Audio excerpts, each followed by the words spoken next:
If today communism controls approximately 40% of the world's population, it is largely due to Lenin's contribution to Marxist theory. In this presentation, I will be speaking to you about the man Vladimir Ulyanov, otherwise known as Lenin. This presentation is entitled Imperialism and the Third International. What we hope to do in these 50 minutes is at least to touch upon the important aspects of Lenin's political and economic theory. It is essential for us to understand Lenin and Leninism. Otherwise, it is virtually impossible for us to understand scenarios such as the one that we find today in Central America. I do hope that this presentation will be relevant and likewise enjoyable to you. The presentation which I'm going to give this morning is entitled Imperialism and the Third International. In a sense, that's an arbitrary title, but we've chosen it because we are going to deal primarily with Lenin's view of imperialism, and we're going to touch upon some of the political implications of Lenin's theory as well. As I mentioned, it seems that so often the point which we find on university campuses and elsewhere, and likewise in Latin America, for example, hay que cortarle las manos al imperialismo en Vietnam. We must cut the hands of imperialism in Vietnam. It deals with this issue. Even amazingly in East Germany, as we know, a nation which is completely surrounded by walls and by all kinds of barriers so that the people can't get out, they have these kinds of posters where they decry the terrible nature of American imperialism. Even about 8 or 9 years ago, there emerged in Chile a book which explained how all the Donald Duck comic books, which American young people, young children read, are actually a very subtle way to educate American young people in imperialist theory. So just as Marx kind of constructed this theory, capitalism, which actually had never been constructed before, also Lenin took and constructed a certain theory known as imperialism.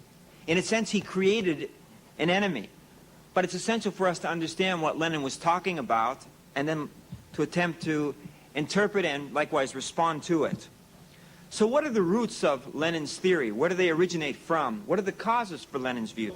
Just as Marx kind of constructed this theory, capitalism, which actually had never been constructed before, also Lenin took and constructed a certain theory known as imperialism. In a sense, he created an enemy. But it's essential for us to understand what Lenin was talking about and then to attempt to interpret and likewise respond to it. So what are the roots of Lenin's theory? Where do they originate from? What are the causes for Lenin's views? With the death of Marx in 1883 and the death of Engels subsequently in 1895, essentially the Social Democrat, as it was known then, or the communist world, was lacking a mentor, someone who could take the teachings of Marx, the teachings of Engels, and interpret them. Nevertheless, in a very short period of time, it seemed that one man was destined to assume that position, and his name was Edward Bernstein. Bernstein was a convert to Marxism after he had studied Engels' anti-Düring. And for a number of years, he had worked very closely with Friedrich Engels. Nevertheless, he was particularly interested by Marx's economic theory and by certain of the predictions which Marx had made.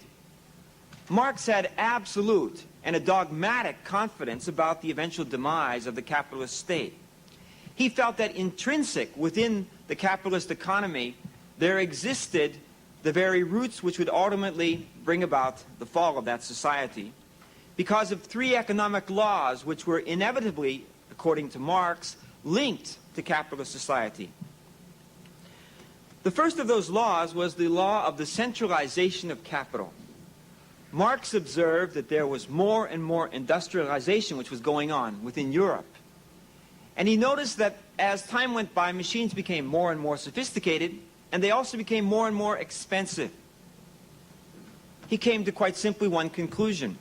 Only the most wealthy, only the most powerful would be able to continue to purchase such machines. Therefore, what would happen would be that those who couldn't buy the most modern, the most developed machinery would eventually go out of business. and just a few people would come to control all the power. Furthermore, he saw various types of illegal practices which were going on within the capitalist economy. Dumping sometimes, price fixing. And he said that all of these elements were going to contribute so that ultimately there would be just a few people who controlled all economic power.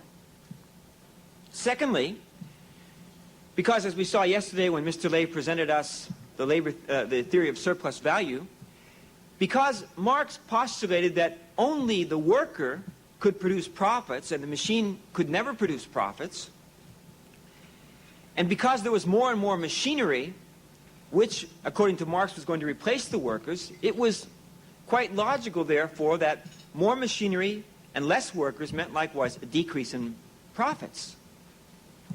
And thirdly, many of the workers, as time went by, would be replaced by machines and they'd be out of a job. They'd find themselves in the streets. People replaced by machines. And so Marx's third law was that there would be an increase of poverty. Now these three factors, Marx maintained that together they would contribute to an awakening within the worker. He spoke of a spontaneous awakening, that by themselves the workers would begin to understand something. I'm working every single day. I'm giving myself every single day. For what? So that I can live at a level of subsistence, and so that I can contribute to what? To a company becoming larger and larger and larger, a company which is going to buy machines, and those machines are going to replace me. I'm giving myself every single day, and who do those machines belong to? Do they belong to me? No. Who do they belong to then? They belong to the capitalist. We have a very handsome capitalist here. And Marx maintained that the worker would come to understand, this is my enemy. He's paying me almost nothing, and he's using all of my efforts so that he can buy machines which will ultimately cause me to be unemployed. Understanding his situation, Marx maintained that ultimately the workers would unite together in order to survive. And they would overthrow the existing capitalistic system. And what would they do with the capitalist? They'd ultimately destroy him. Nevertheless, when Bernstein studied the development of the Western economies at the turn of the century, he found that Marx's perceptions and predictions were not being fulfilled. At the end of the 19th century, Bernstein observed that there was not a decrease in profits. As a matter of fact, profits were growing and growing and growing. And furthermore, there was not an increase of poverty. The reality was that the situation of the European worker was actually getting better and better. And so Bernstein came to a conclusion. His conclusion was, Marxism is not scientific. We can respect Marx's intentions, his desire to improve the situation of the workers, but we cannot maintain that it is a scientific necessity that violent revolution come about. Because the basis for that position is not scientific. It's fallacious. And therefore, instead of speaking about revolutionary socialism, in 1889, Bernstein wrote a book entitled Evolutionary Socialism. And he maintained that through a gradual process, without violent revolution, it would be possible to establish a socialistic society, and that essentially it was the responsibility of those who sympathized with the conditions of the worker to participate in the electoral process. And by reforms, gradually, step by step, the position and the situation of the workers would improve. Now, many people were drawn to that position. However, one book emerged in 1916 which attacked that position very strongly, entitled Imperialism, the Highest Stage of Capitalism, a book which was written by Vladimir Lenin. In many senses, we can say that Lenin is truly the St. Paul of communism. St. Paul in the sense that just as Jesus 2,000 years ago brought a salvific message, the reality was that in the course of his life, it didn't reach out to the whole world because of the situation of Christ's crucifixion. Nevertheless, a man emerged after Christ's resurrection, and that was St. Paul. And St. Paul developed a methodology through which Christianity ultimately came to reach the entire globe. In the same sense, Lenin took the message of Marx and he developed a methodology whereby Marxism was able to reach today 42% of the world's land mass, 38% of the world's population, approximately. Now let's talk a little bit about the political evolution of Marxism. Essentially, the first attempt really to politically organize took place at the time of the First International, which developed in 1868 and which was headed by one Karl Marx. The First International did not just involve Marxists, as a matter of fact. Essentially, those who were involved with the First International were people from all different types of backgrounds. Those who were sympathetic to the viewpoint of Owen, those sympathetic to the viewpoint of Proudhon, Christians who had social concerns. But as time went by step, Marx was successful in gaining control of the First International, but not for long. When we study Marx's personality, we recognize that he was an individual who was very strong-willed, a person who didn't easily change, a person who was highly dogmatic, and all of those factors contributed to the fact that step by step, those who participated in the First International rejected Marx. And in rejecting Marx, they also rejected the First International. It was in 1889 that a second attempt occurred, likewise, to establish a political body, an international political body to defend the rights of the workers.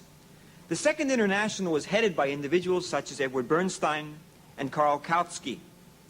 They had a far more liberal perspective on socialism and on how socialism could come about.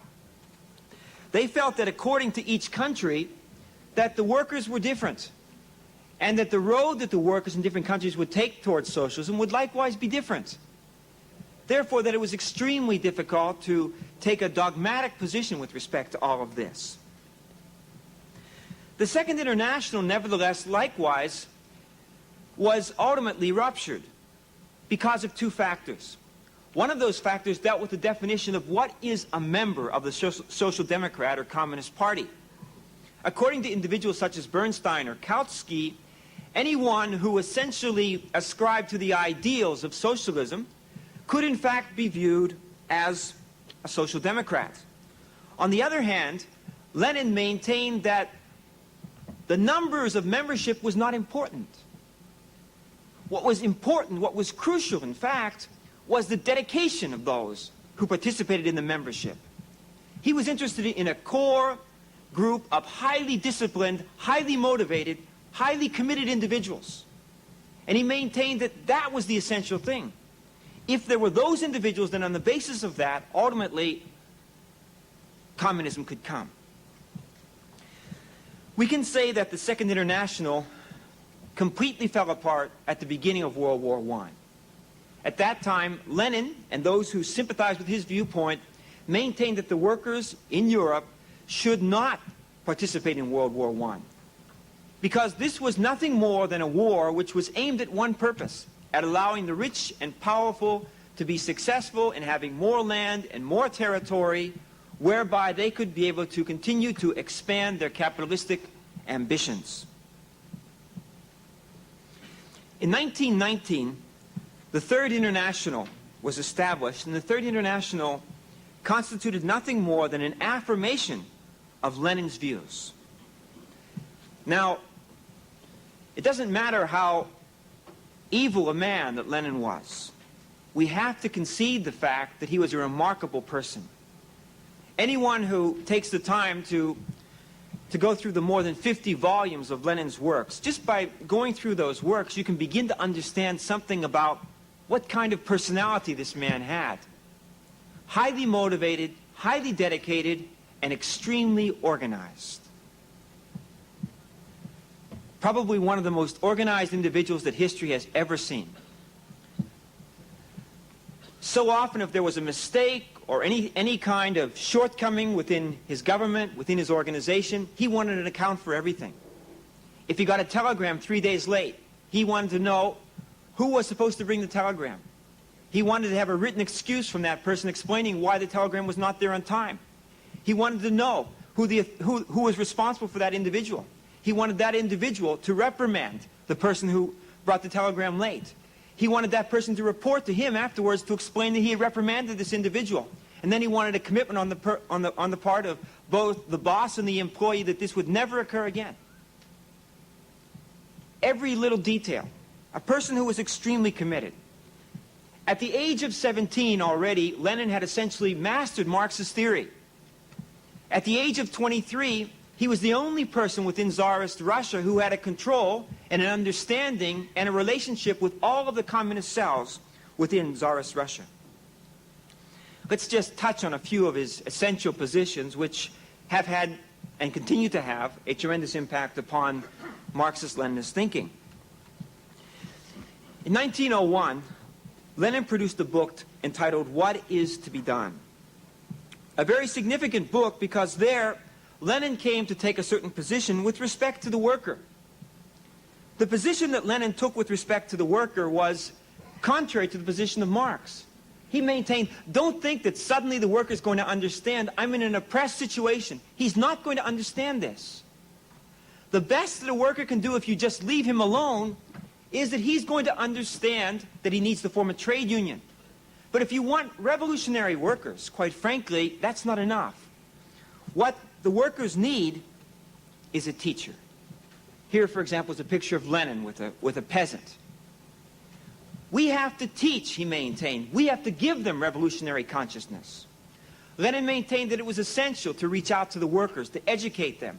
And furthermore, by 1905, he took a different position from Marx as well, maintaining that for his revolution, he would not just include workers, but he would include likewise peasants. And that on the basis of a union amongst soldiers, peasants, workers, essentially intellectuals, he would realize a revolution. This was a very new position, very innovative position. And in a sense, with relationship to traditional Marxism, a very heretical position. If we study the development of communism since 1917, we can recognize that all revolutions which have occurred, without exception, Nicaragua, Cuba, Angola, wherever we want to speak about, beginning with Russia, China, all revolutions have occurred not in industrial-based societies as Marx had predicted, but instead in agrarian-based societies, as Lenin had maintained. Furthermore, Lenin maintained that it was possible to skip the capitalist stage. It was possible to go from an agrarian economy directly into a socialistic economy, such as has happened, is supposedly happening today in Nicaragua and elsewhere. Immediately, they want to move from an agrarian-based society into communism, or socialism. In July 1917, just shortly before the Bolshevik Revolution, Lenin wrote a book entitled The State and Revolution.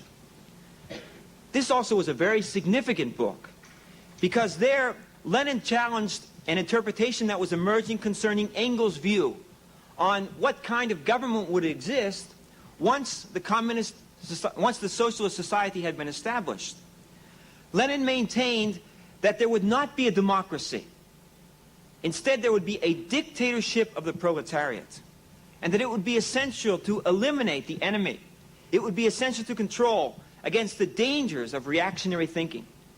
And he based his position in Marx's viewpoint of history, essentially, particularly in the German ideology, and other of Marx's works, where he emphasized the incredible need for a strong police state once the socialist system had been established.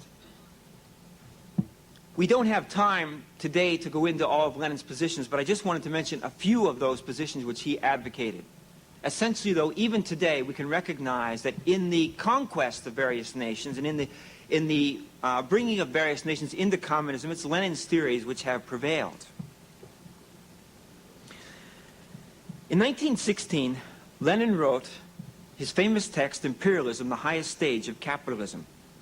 And imperialism, the highest stage of capitalism, essentially serves one purpose. It serves to point out that Marx was right. That Bernstein and later Karl Kautsky, who spoke of evolutionary socialism, who advocated a different kind of direction than the direction that Marx had originally proposed, to show that they were wrong. And to show that actually Marx's economic theory was scientific. And through Imperialism, the Highest Stage of Capitalism, the first thing that Lenin shows is that exactly as Marx predicted, there is a centralization of capital. He points out how U.S. Steel, General Electric, the Rhine-Westphalen Coal Company in Germany, how every year, and year by year, these industries are gathering a larger and larger percent of the markets. He shows how step by step they are absorbing their competition. But he had to explain why it was then that there had not occurred a decrease of profits and an increase in poverty. And to explain this, Lenin developed an amazing analysis into society. He spoke of a new union which had occurred between entrepreneurs and bank financiers. That together they had made an amazing union and focused upon a new strategy to maintain their power, which was an exportation of capital to the third world. Through this new imperialism, it was possible to do incredible things to strengthen the situation of the capitalistic economy. It was possible, for example, to charge high interest rates, whereas the prime rate in the United States might be 12 or 13%. It would be possible to take that same money to Brazil and lend it out at 18% interest. So it meant a far greater return on those funds when they were lent out. And not only that, but it was even possible to tell the people in the third world how they were going to use that money. A bank such as Chase Manhattan Bank, for example, could go to Brazil and say, yes, we're going to lend you $2 million, and with those $2 million, you're going to buy Ford trucks. And it was possible to make those Ford trucks 30% more expensive than they would be in the United States. So it was possible to make money in two ways: high interest rates and exorbitant prices on the products which were sold. And when they didn't have money to pay, it was possible to rob their raw materials. Lenin therefore came to a conclusion. His conclusion was that the third world had been colonized for the economic survival of Europe and the United States. Whereas many people were focusing upon the workers in the United States or England or Germany, hoping that they would be the ones that would awaken, hoping that they would be the ones that would participate in the revolution, Lenin said, forget about those workers. They're being bribed. With the way that the United States and England and France are robbing the third world, yesterday we had the example of the gentleman that was receiving $2 a shirt for every shirt that he made. With all the money that's coming in now from the third world, they can pay that man $4 a day. And he's going to have his nice little home in the suburbs. He's going to have his television. He's going to be able to watch Johnny Carson every night. And he's not going to give a darn about what's going on in Africa and Latin America. There's not going to be any solidarity. And so essentially, Lenin maintains that it's foolish to focus upon the workers in the developed world. What's essential is that now, at this time, communists must focus upon the weakest links in the capitalist chain. And so Lenin developed many slogans. He spoke about the need of the self-determination of all peoples. He spoke about an incredible effort which had to be realized so that all of these colonies of the big powers gain their liberation. This view developed today into what we refer to as wars of national liberation. It seems like always we find the same phenomenon. In Vietnam, there was the Vietnamese National Liberation Front. Likewise, Fidel Castro had his National Liberation Front. The Sandinistas had the Sandinista National Liberation Front. Today, in El Salvador, we have the Farabundo Marti National Liberation Front. The word National Liberation Front is almost always a touchword, indicating that behind this, There is Leninist theory. But speaking about breaking the chains of imperialism, speaking about opening the way to have liberation, to have self-determination, is very appealing in the Third World. And it's led many youth to be willing to give their lives. And so we have to ask ourselves a fundamental question. The question is, was Lenin right or was Lenin wrong in his economic analysis? If he was right in his economic analysis, then that can indeed serve as a justification for revolution. If, however, he was wrong, then it cannot serve as a justification for revolution. Lenin spoke, for example, about, as we have noted, a centralization of capital which was occurring in the developed world. Nevertheless, if we look at the reality of the developed world, we can recognize that instead of a centralization of capital, there has been a distribution of capital. For example, if we take a company such as General Electric, General Electric does not have one owner. It has at least 3 million stockholders. The Chase Manhattan Bank today has more than 7 million stockholders. As we know, a number of the commercial airlines recently have almost completely been placed in the hands of the workers because of profit-sharing programs. So the reality is that what has been occurring in the developed nations, instead of this centralization of capital, is that step by step there is a distribution of capital. And so in that observation, whereby Lenin maintained that all of the power was going into the hands of just a few individuals, he was mistaken. As Mr. Lay mentioned yesterday, what is the worker who owns stock in General Electric? Is he a worker or is he a capitalist? This is something which Marx never even dealt with because he couldn't imagine that this was the direction in which ultimately the Western economy was destined to go. But the reality is that that's the way that the Western economy has gone. Furthermore, it's interesting to note that already by 1914, in other words, prior to the publication of Imperialism, the Highest Stage of Capitalism, we had in this country things such as the Clayton Antitrust Act to stop the kinds of illegal practices such as dumping and price fixing, which Lenin said would serve as the basis for a further centralization of capital. Certainly we're not saying that those measures have been perfect, but what we do have to recognize is that many times they have in fact contributed so that what Lenin predicted did not occur. Lenin likewise spoke about a bribery of workers of the developed world, and that this bribery was occurring through an exploitation of capital. Nevertheless, it's very interesting to take one historical case, which if Lenin had considered it, he might have recognized that it would be difficult to advocate the position which he took. If we consider the living standard, for example, of the French worker at the turn of the century, and we compare it to the living conditions of the Scandinavian worker, I'm talking about prior to 1903, I believe, when Norway became independent from Sweden, we can recognize that, in fact, the living conditions of the Scandinavian worker were far better than those of the French worker. In spite of the fact that France was doing a large exportation of capital, or comparatively large exportation of capital, they had about $44 million out at that time, which maybe in a sense seems small, but they did have some of this exploitation of capital, whereas the Scandinavian worker essentially had very little of this. How was it possible, therefore, that the Scandinavian workers' living conditions were better than those of the French workers when Scandinavia did not have colonies and Scandinavia was not lending a lot of money to the Third World and exporting a lot of products to the Third World? Well, there's only one explanation for this, and this explanation is found in the faulty thinking of Lenin.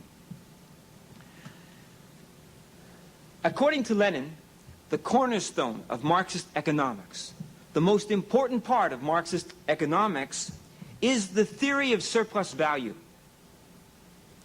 And it is, after all, the theory of surplus value which serves as the basis of Marx's laws of economic movement. As we saw yesterday, the theory of surplus value maintains that machines cannot produce profit.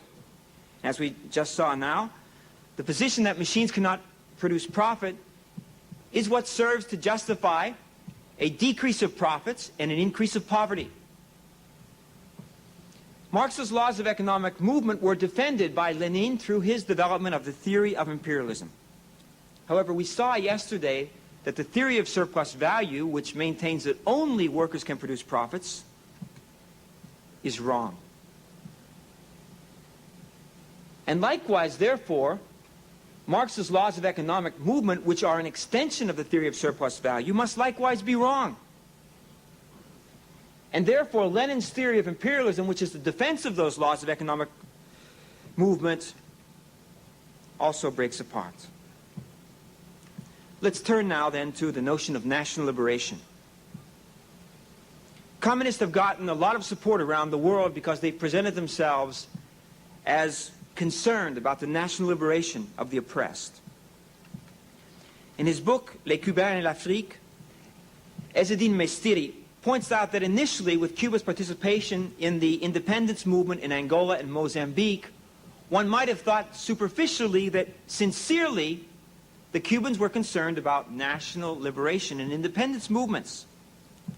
However, the true face of the Cubans is seen if we consider the case, which Misteri points out, of Somalia, and which likewise was discussed last evening by Dr. Churba. In 1960, Somalia gained its independence from Great Britain and Italy. However, one part of Somalia remained under the control of Ethiopia, and that part of Somalia is referred to as Ogaden.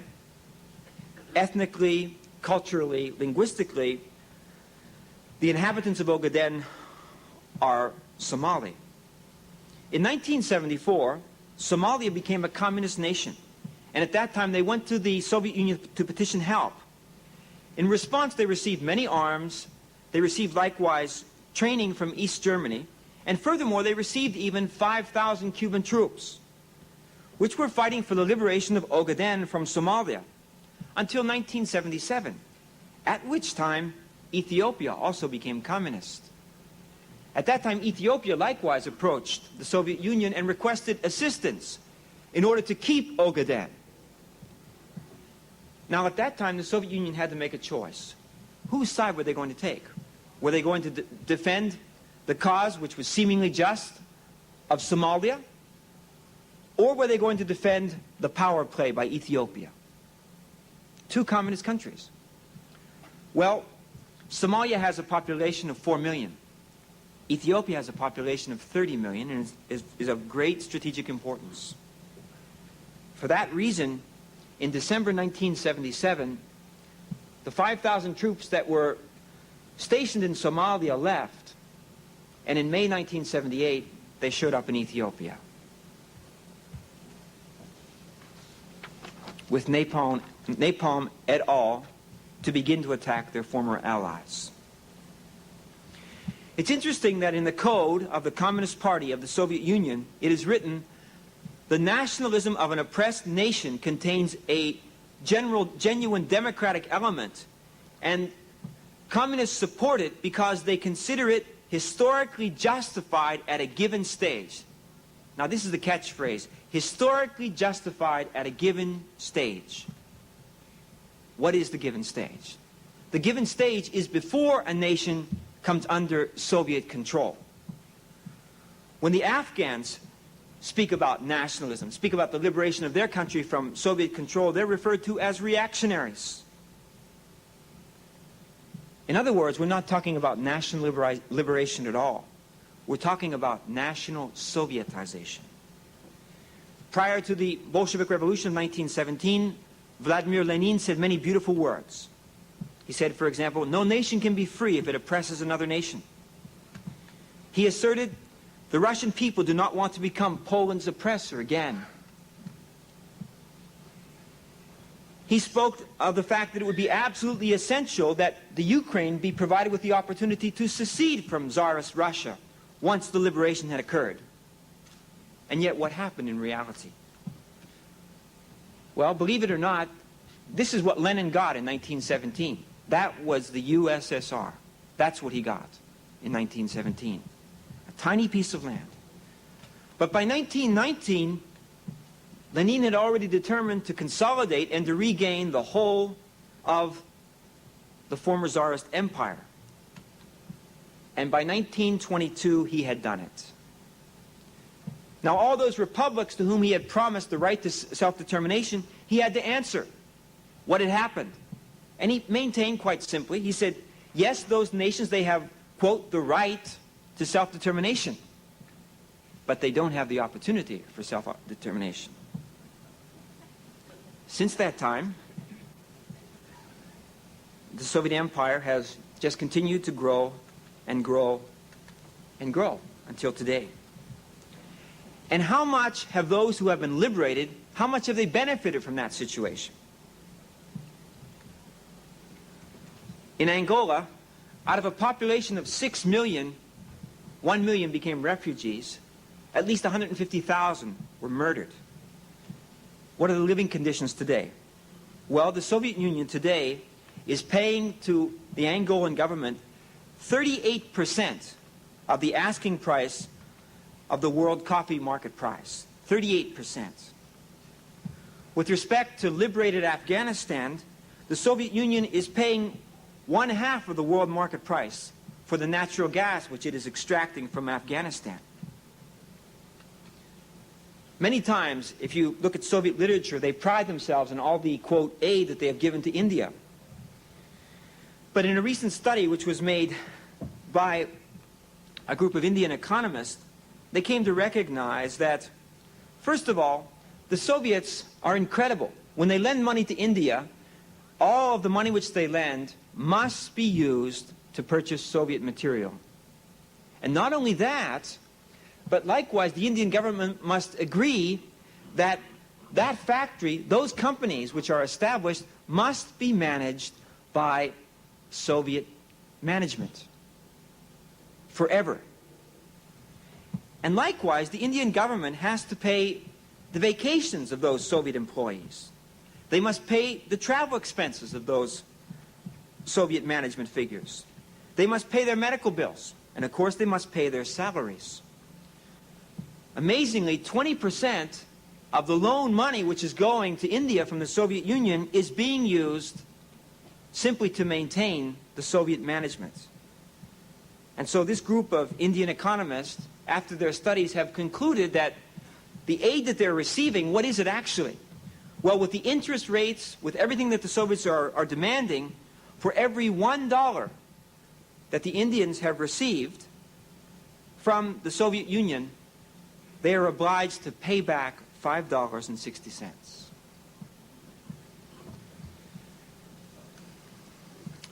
Between 1957 and 1973, the Soviet Union took $19 billion in profits out of Eastern Europe. Castro has advanced the cause of the Soviet Union in Africa. But even prior to this, between 1957 and 1973, the Soviet Union took about $11 billion, principally from Africa, out of the Third World during that 16-year period.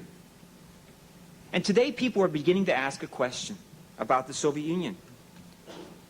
Is the USSR socialist or is it capitalist? After all, Lenin had invented a certain term. He had warned about the danger of social imperialism. He had warned about those who were socialist in words and imperialist in deeds.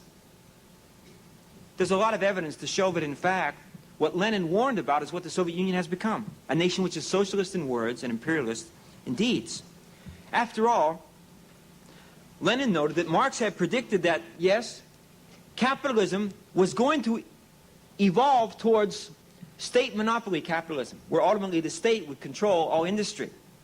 However, Marx maintained that that did not mean that a country was no longer capitalist. He said that there was an essential question which had to be asked about this type of economy. And the question is, who is the economy serving? For example, in the case of the Soviet economy, can we say that it's serving the workers? If it's serving the workers, then, according to Marx, that would be a socialist economy. If it's serving someone else, it wouldn't be a socialist economy. Now, it's obvious in the case of Poland, at least, that that economy was not serving the workers because it was the workers who revolted against it. And with respect to the Soviet Union, it would seem that the situation is even more brutal. A handful of people in power who profit and take benefit and treat each other in the most ruthless manner possible. When in the Soviet Union an effort was made a few years back to establish an independent union, the consequence of that effort was that 1/3 of those who participated in this union within 6 months after its establishment ended up in psychiatric hospitals or in prison. What about the living conditions in the Soviet Union? It is estimated today that the average Soviet housewife can spend up to 30 hours a week in lines, getting a little bit of meat, getting some other kind of product. I don't know if some of you saw Moscow on the Hudson. It's a pretty amazing reflection of that reality. There's an interesting story concerning exactly this type of condition. You can imagine what it must be like, day in and day out, standing in lines. Not for 5 minutes. You already know how it is to go into a grocery market and spend 15 minutes waiting to be checked out. But day in and day out, spending 2 and 3 hours in lines. It must be extremely frustrating. Well, there was one poor woman who for weeks, months, and years endured that kind of situation. And it was a kind of damp Tuesday afternoon. She'd been standing in line for about 2 hours already, waiting to get a kilogram of meat. And suddenly she screamed, and she ran out of the line. And her friend who was right behind her was completely flabbergasted. And she said, "Where are you going? What do you think that you're doing?" The woman said quite simply, "I can't stand it anymore. I have to get out of here. I'm sick of standing in these lines." And the woman said, "Well, where will you go? What will you do?" And she said, "I made up my mind last night. I'm going to kill Chernenko." And she ran off to kill Chernenko.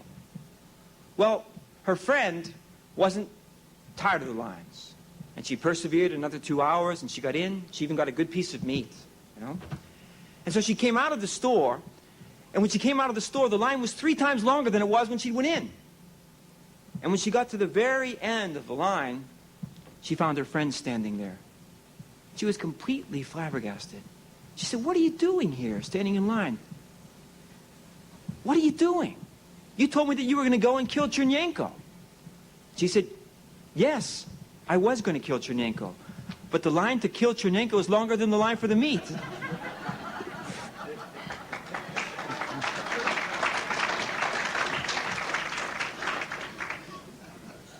I tell that story just simply to illustrate the fact that the Soviet economy is not serving the workers. So whom is the Soviet economy serving? In his book, The Nomenklatura, Mikhail Foslensky speaks of this situation. There is a group of people in the Soviet Union which have many privileges. In 1980, the official magazine Moscow News proclaimed, "Yes, one can become a millionaire in the Soviet Union." Supposedly today, the Soviet Union has 13,000 millionaires. These individuals are part of the Soviet nomenklatura. The members of the nomenklatura avail themselves of all the important posts in the government. Their children have special schools. They themselves have access to foreign exchange privileges and special shops where they can buy the most recent products from Paris and New York. The books that they write are assured of publication and of royalties, sometimes totaling every year hundreds of thousands of dollars. The nomenklatura protects its own interest at the expense of the workers, whom they supposedly represent and defend. Because of the nomenklatura, in other words, the Soviet leadership, one must conclude that today in the USSR there is a ruling class. Here's a picture of Brezhnev with his own racehorse. Or there's the case of the Soviet Military Academy, where 80% of the cadets are the children of Soviet military officials. Or the prestigious Soviet Institute of Foreign Relations, where 80% likewise of the students there are the children of Soviet officials. In his book, The Soviet Viewpoint, Georgy Arbatov, for example, speaks about the post which he has in Azerbaijan and about how wonderful the situation is in Azerbaijan. In other books which have emerged, they speak about the deplorable conditions there, and they emphasize that anyone who has the post there in Azerbaijan, they bought that post. The leadership is completely corrupt, and they live well at the expense of the people, and not just in the Soviet Union. In North Korea, for example, there's Kim Il-sung. His brother serves in a vice premier role. His son is destined to assume his post after his death. Veritably, there's been a kind of monarchy which is being established in North Korea. And the same thing about Nicaragua. In El Salvador, always the leftist press is talking about the 12 families. But if we see the situation in Nicaragua, what has changed there? Essentially, in Nicaragua, it seems that there's about 8 families. There's the Ortegas, there's the Whelocks, there's the Discotas, there's the Cardinal brothers. A handful of families. They're all intermarried to each other. This one is this one's brother, this one is this one's brother-in-law, this kinds of situation, in a handful of people. Recently, Freedom House did an article on the living conditions in Nicaragua. They emphasized that for the Sandinista leadership, the favorite car is the Mercedes-Benz. They also pointed out that today the Sandinistas are living in the neighborhood in Managua referred to as Las Colinas, exactly in the place where before the Somocistas were living. So what has changed? Nothing. As the great Cuban patriot Jose Marti said, to change masters is not to be free.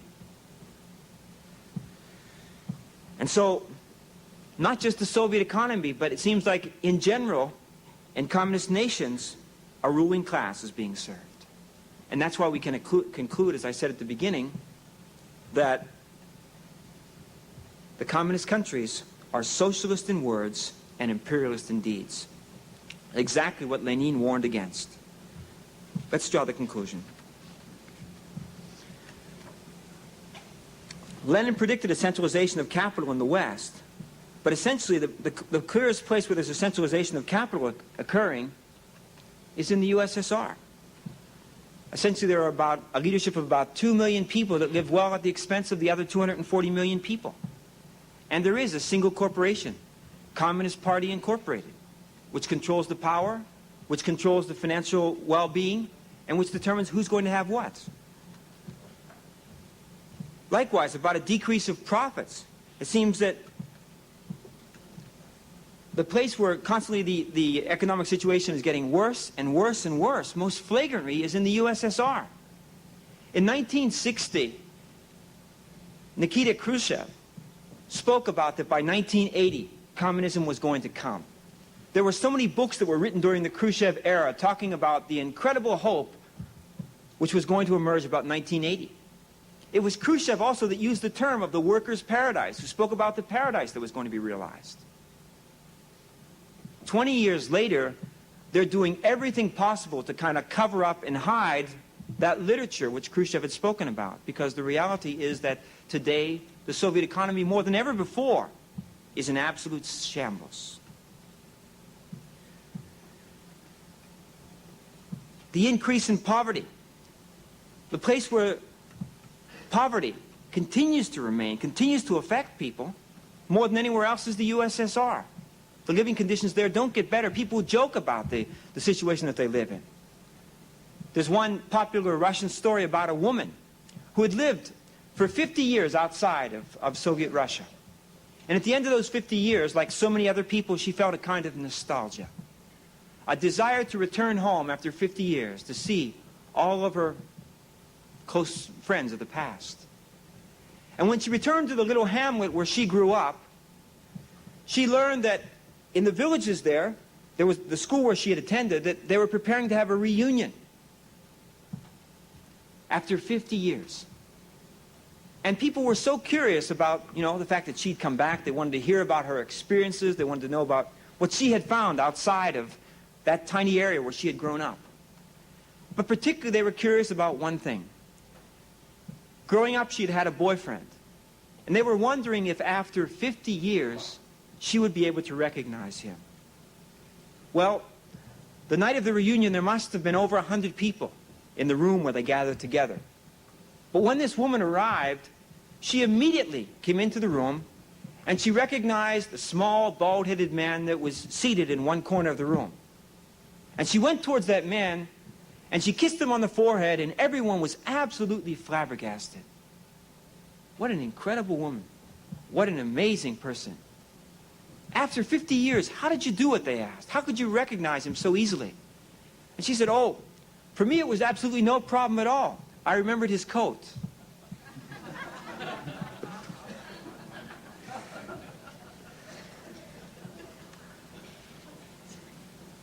Let's conclude. In the USSR, we find rather than the West, the centralization of capital, a decrease in profits, and an increase in poverty.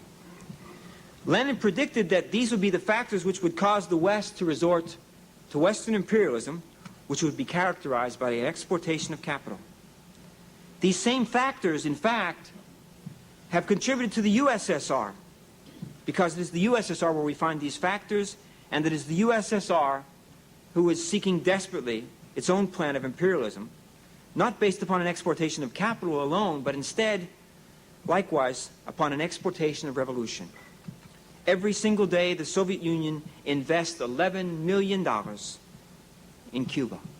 And they don't invest it because they want to purchase sugar. They invest it because they want to purchase bodies. 50,000 Cuban soldiers are in Africa today, and 10,000 have already given their lives to advance Soviet hegemonism. And at the benefit of whom? In Central America, in Africa, and elsewhere, there are so many whose lives have been wasted because of the Soviet program of national liberation. And who's benefiting? Lenin maintained that Western imperialism was at least benefiting the Western workers. But who is benefiting from Soviet imperialism?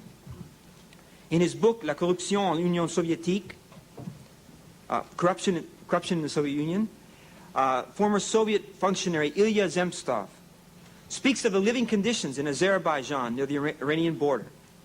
He points out that 32% of those who live in this part of the Soviet Union live in communal residence where each person has 3 square meters of living space.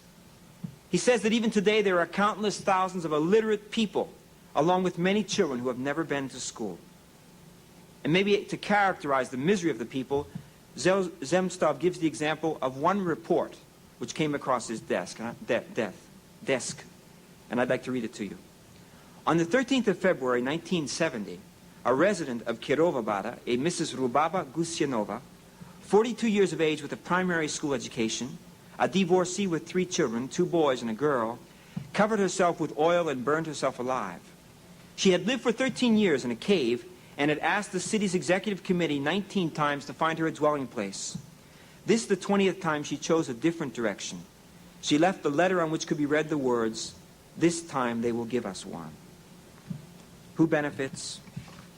A tiny handful of leaders at the expense of the people. Yes, there have been mistakes in the free system. Yes, sometimes there has been high interest rates. Sometimes there have been exorbitant prices. Even sometimes there's been a robbery of raw materials. As Mr. Lay mentioned yesterday, the free market system offers great opportunities, but sometimes the system has been abused. But there's no law that it has to be abused. And likewise, these people do not have the solution. They have no solution to this kind of problem, because the problem is a more profound problem. Communism has not resolved corruption. And why? Because of the communist concept of society. In Marx's view of history, every society has a base and a superstructure. What is the base? In a simplified sense, the base or the essence of any society is its economic system. Or, if you will, its base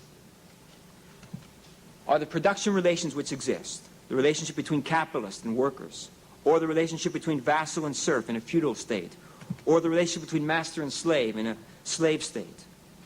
Nevertheless, CAUSA rejects this position. We reject this position because we feel that there are more essential, primordial relations than production relations. There are, first of all, family relations.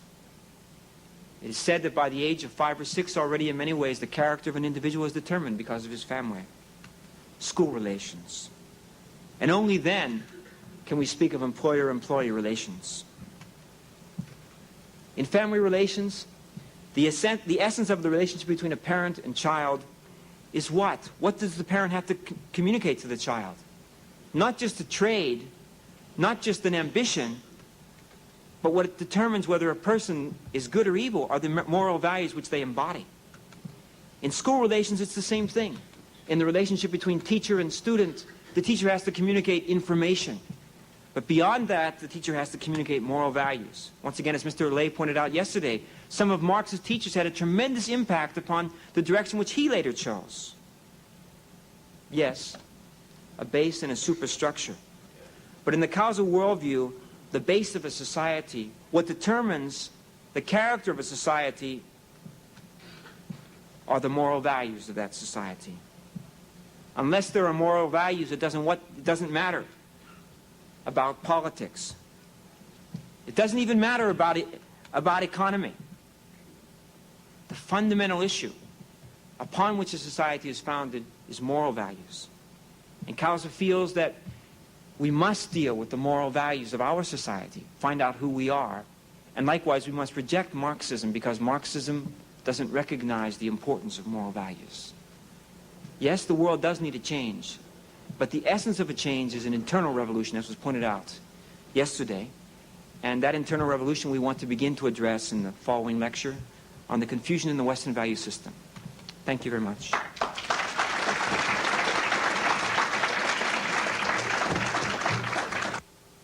You have just viewed the final presentation on Marxist-Leninism in the initial CAUSA program.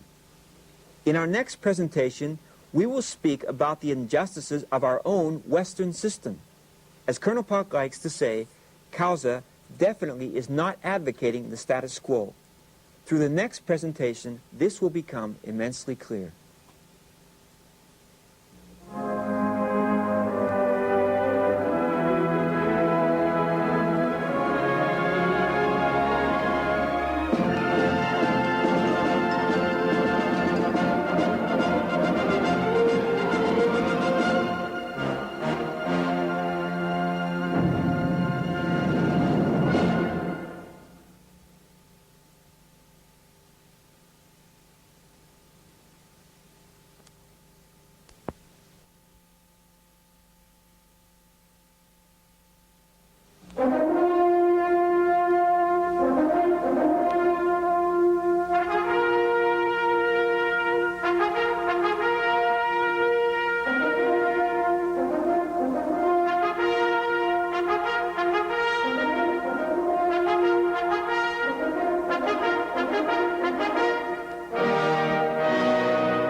Webster defines reactionary as having a tendency towards a former and usually outmoded social or political order. After having heard the whole of the CAUSA presentation on Marxism, I believe that you can agree that Marxists could therefore thus be defined as reactionary. Marxism is clearly archaic in light of 20th century science. However, to give to Marxists the title of reactionary does not absolve the West from its social responsibility. In this presentation, entitled Confusion in the Western Value System, I would like to examine with you the West's failures and also reconsider the West's responsibility before the world today. I hope that you will be inspired by this presentation. As we've mentioned before, it seems evident that if Marxism has been able to make the incredible impact which it has in the world, that has been because of the fact that there is a crisis of values in the West. And essentially that crisis of values is something which we have to weigh, and likewise something which we have to, let's say more than just weigh, we have to see where it's taken us to, and likewise where it suggests that we must go if we're going to correct this situation. So this presentation is entitled Confusion in the Western Value System. If we could have the lights, please. I'd like to start right away.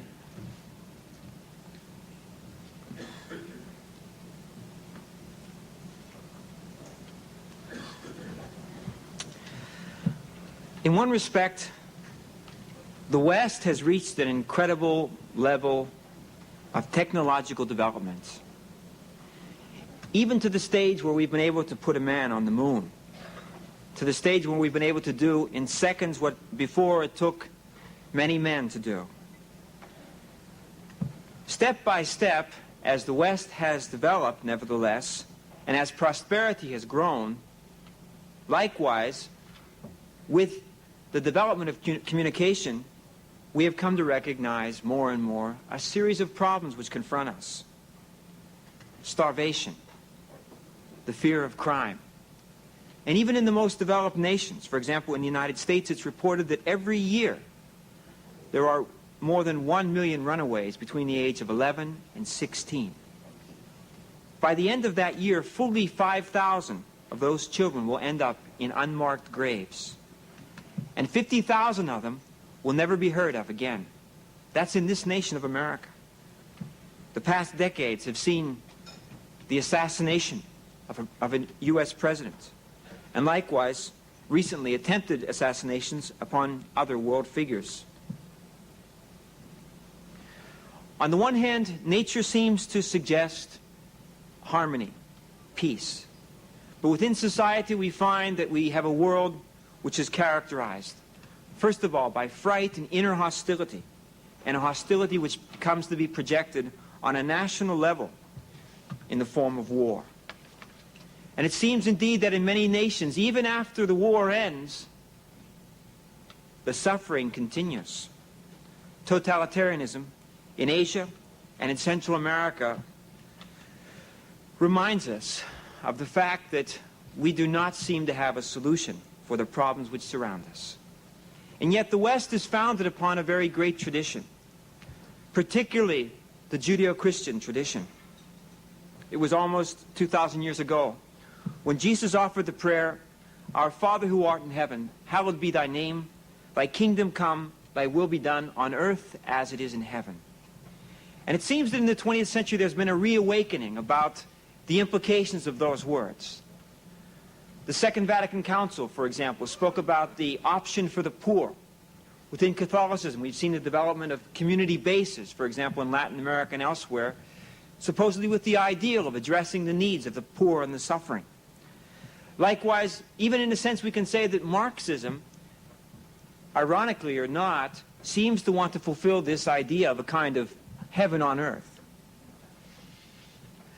But the efforts which have been undertaken until now have not succeeded in building a truly moral and ethical society. And so essentially we must return to the question, how is it that a moral and ethical society can come about? It would seem that because the society is comprised of individuals, unless there are moral and ethical individuals, there can never be a truly moral society. And so we must ask the question, what is the individual? The individual has two dimensions. On one side, a spiritual dimension. On the other side, a material dimension. And hopefully these two dimensions of the human being should function in harmony. But in reality, that is often not the case. It was St. Paul who referred to this dilemma when he said in Romans, "For I delight in the law of God in my inmost self, but I see in my members another law at war with the law of my mind, making me captive to the law of sin which dwells in my members." It would seem that oftentimes there is a struggle between spirit and body. I'm sure that even to come here this morning to participate in this seminar, for a lot of us, including myself, it was not so easy to get out of bed this morning, right? On the one side, we have maybe some idea which we pursue, but on the other side, there's the very material reality of man which always wants to be comfortable. And in a sense, these two essences of the human being have a social projection. If we study the development of history, we can recognize that the spiritual nature of man has been characterized by the religious tradition, or what has been referred to in the West sometimes as Hebraism. And Hebraism sometimes, or the Judeo-Christian tradition, has sometimes been best characterized by Moses and the narration on the Exodus. It would seem that every time that Moses and his people abide by the law of God, they receive God's protection. And when they violate the law of God, it seems that they are often castigated. The essential message seems to be that God is a good God, and that man is shrouded by sin. On the other hand, there is another tradition which is often conflicting with the religious tradition. Sometimes it's referred to as Hellenism. And its foremost hero, which Mr. Bill Lay mentioned yesterday, is oftentimes Prometheus. Albert Camus refers to Prometheus. Likewise, Marx refers to Prometheus. Prometheus, the one who dares to stand up against the god Zeus, maintaining the honor and the goodness of man, and challenging and decrying the injustice of the gods. Sometimes it would seem that the Hellenistic, or let's say the humanistic tradition, emphasizes the goodness of man and pays less attention to the nature of the Almighty. Essentially then, these two dynamics, a religious tradition and a humanistic tradition. If we had time, we could be able to study this dynamic across history since its origins, but obviously we don't have the time. But we do want to touch upon at least the rapport of these two traditions to today and to where we stand in terms of the development of the West. And so, at least we want to touch upon the implications and the development of these two traditions since the Middle Ages. We will find that in the 15th and in the 16th century, there is a renewal of both the religious and the humanistic tradition. The religious tradition is revived in the 16th century, most particularly, likewise earlier, but most particularly in the 16th century through the Protestant Reformation, and likewise the Catholic Reformation, characterized by Catholic Counter-Reformation, characterized by figures such as Martin Luther, St. Teresa, St. John of the Cross. And essentially, if we study the traits of the Reformation, we can recognize that the Reformation had an internal character. It called for introspection, and it called for individuals to reflect upon their personal relationship with Christ and their personal relationship with the Bible. Almost concomitantly, we discover the Renaissance. The Renaissance, instead of stressing spiritual values, tends instead to stress the intellectual capacities of the human being. It challenged the status quo. It challenged what had existed in the past. One example might be Machiavelli's The Prince, for example. Through Machiavelli's The Prince, it becomes clear that the prince, or eventually the king, is not the one divinely chosen by God. From Machiavelli's perspective, the prince is a man like any other man, an individual willing to resort to all kinds of ruses, all kinds of tricks in order to accomplish his end, which is power. It was not Lenin, after all, but Machiavelli who developed the concept, the end justifies the means.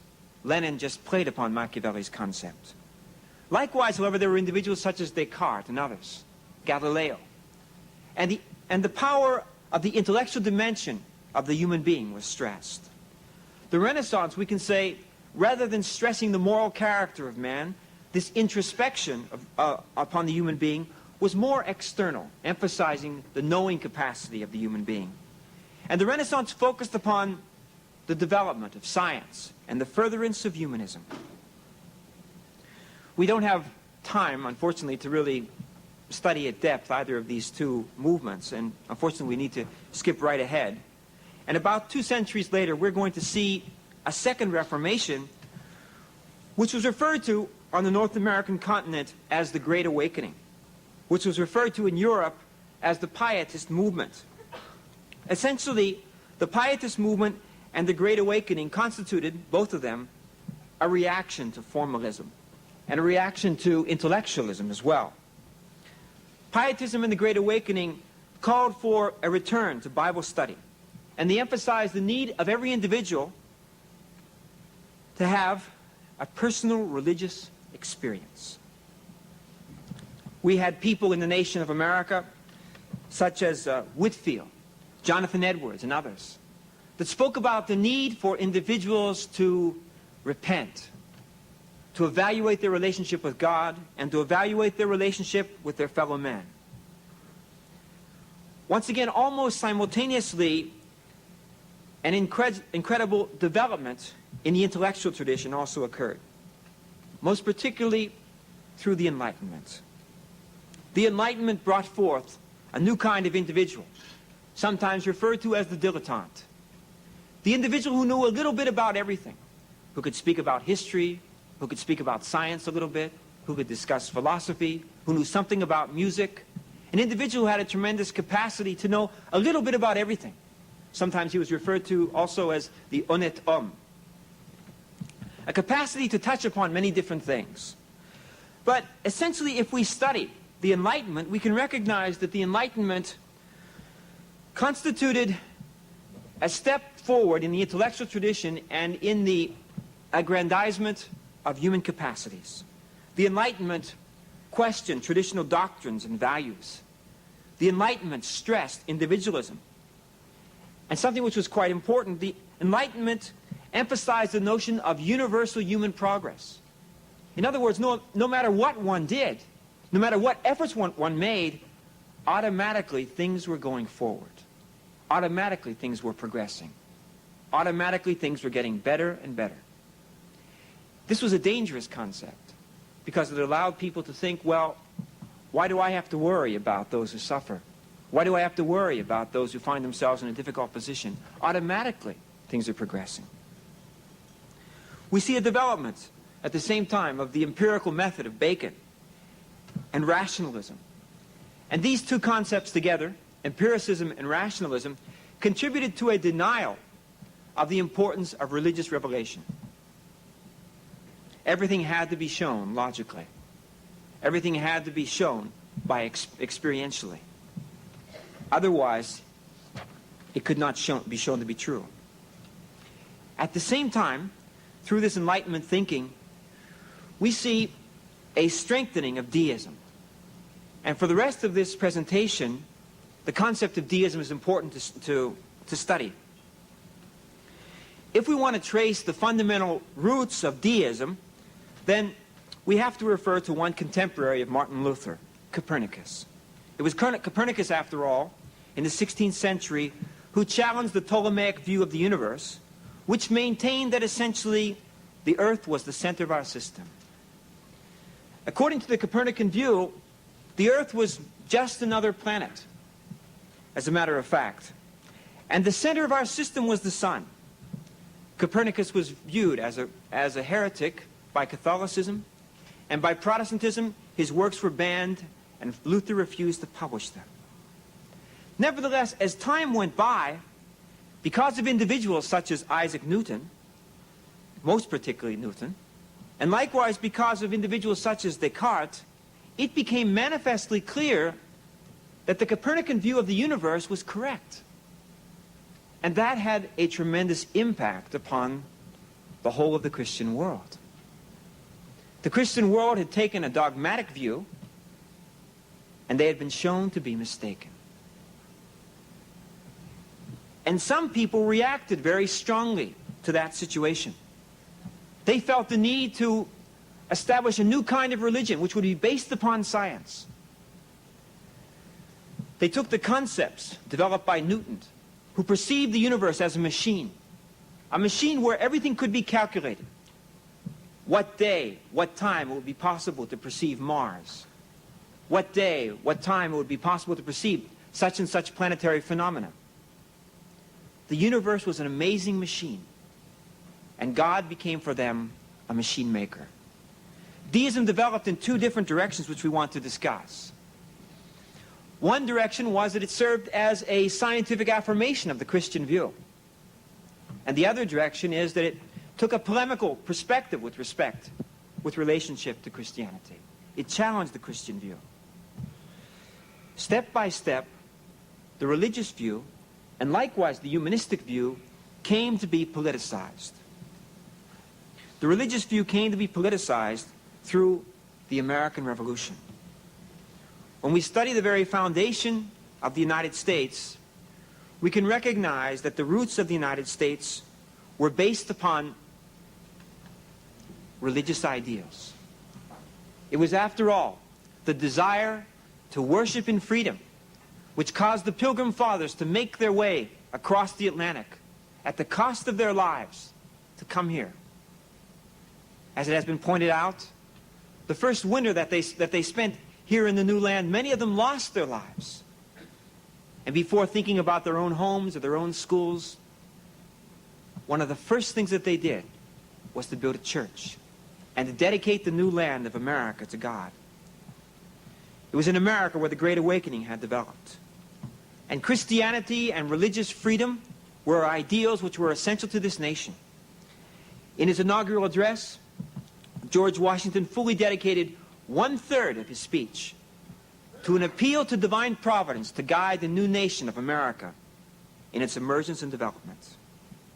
On the one side, there were Christians. On the other side, in America, there were deists, people such as Thomas Jefferson. But the amazing thing is that between these two different schools of thought, Christianity and deism, in the United States at its roots, there was an incredible harmonization. And religious freedom was something which was applauded and respected, and the beliefs of all people were applauded and respected. The first article of the Bill of Rights reads, "Congress shall make no law respecting the establishment of religion or prohibiting the free exercise thereof." In America's most crucial times, its religious roots always played an incredible role. At the time of the Civil War, the United States, faced by the sin of slavery, faced likewise by the tragedy of a nation divided in two, sought for God's assistance. It was at that time that President Lincoln called upon the American people to join him together in a day of fasting and prayer and repentance, to call upon God to forgive this nation and to give this nation an opportunity to begin once again.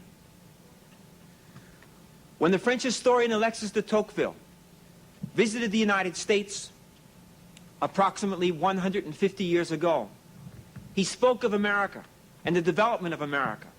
And he said, "I searched for the greatness of America in her harbors and factories and ports, but I did not find it there.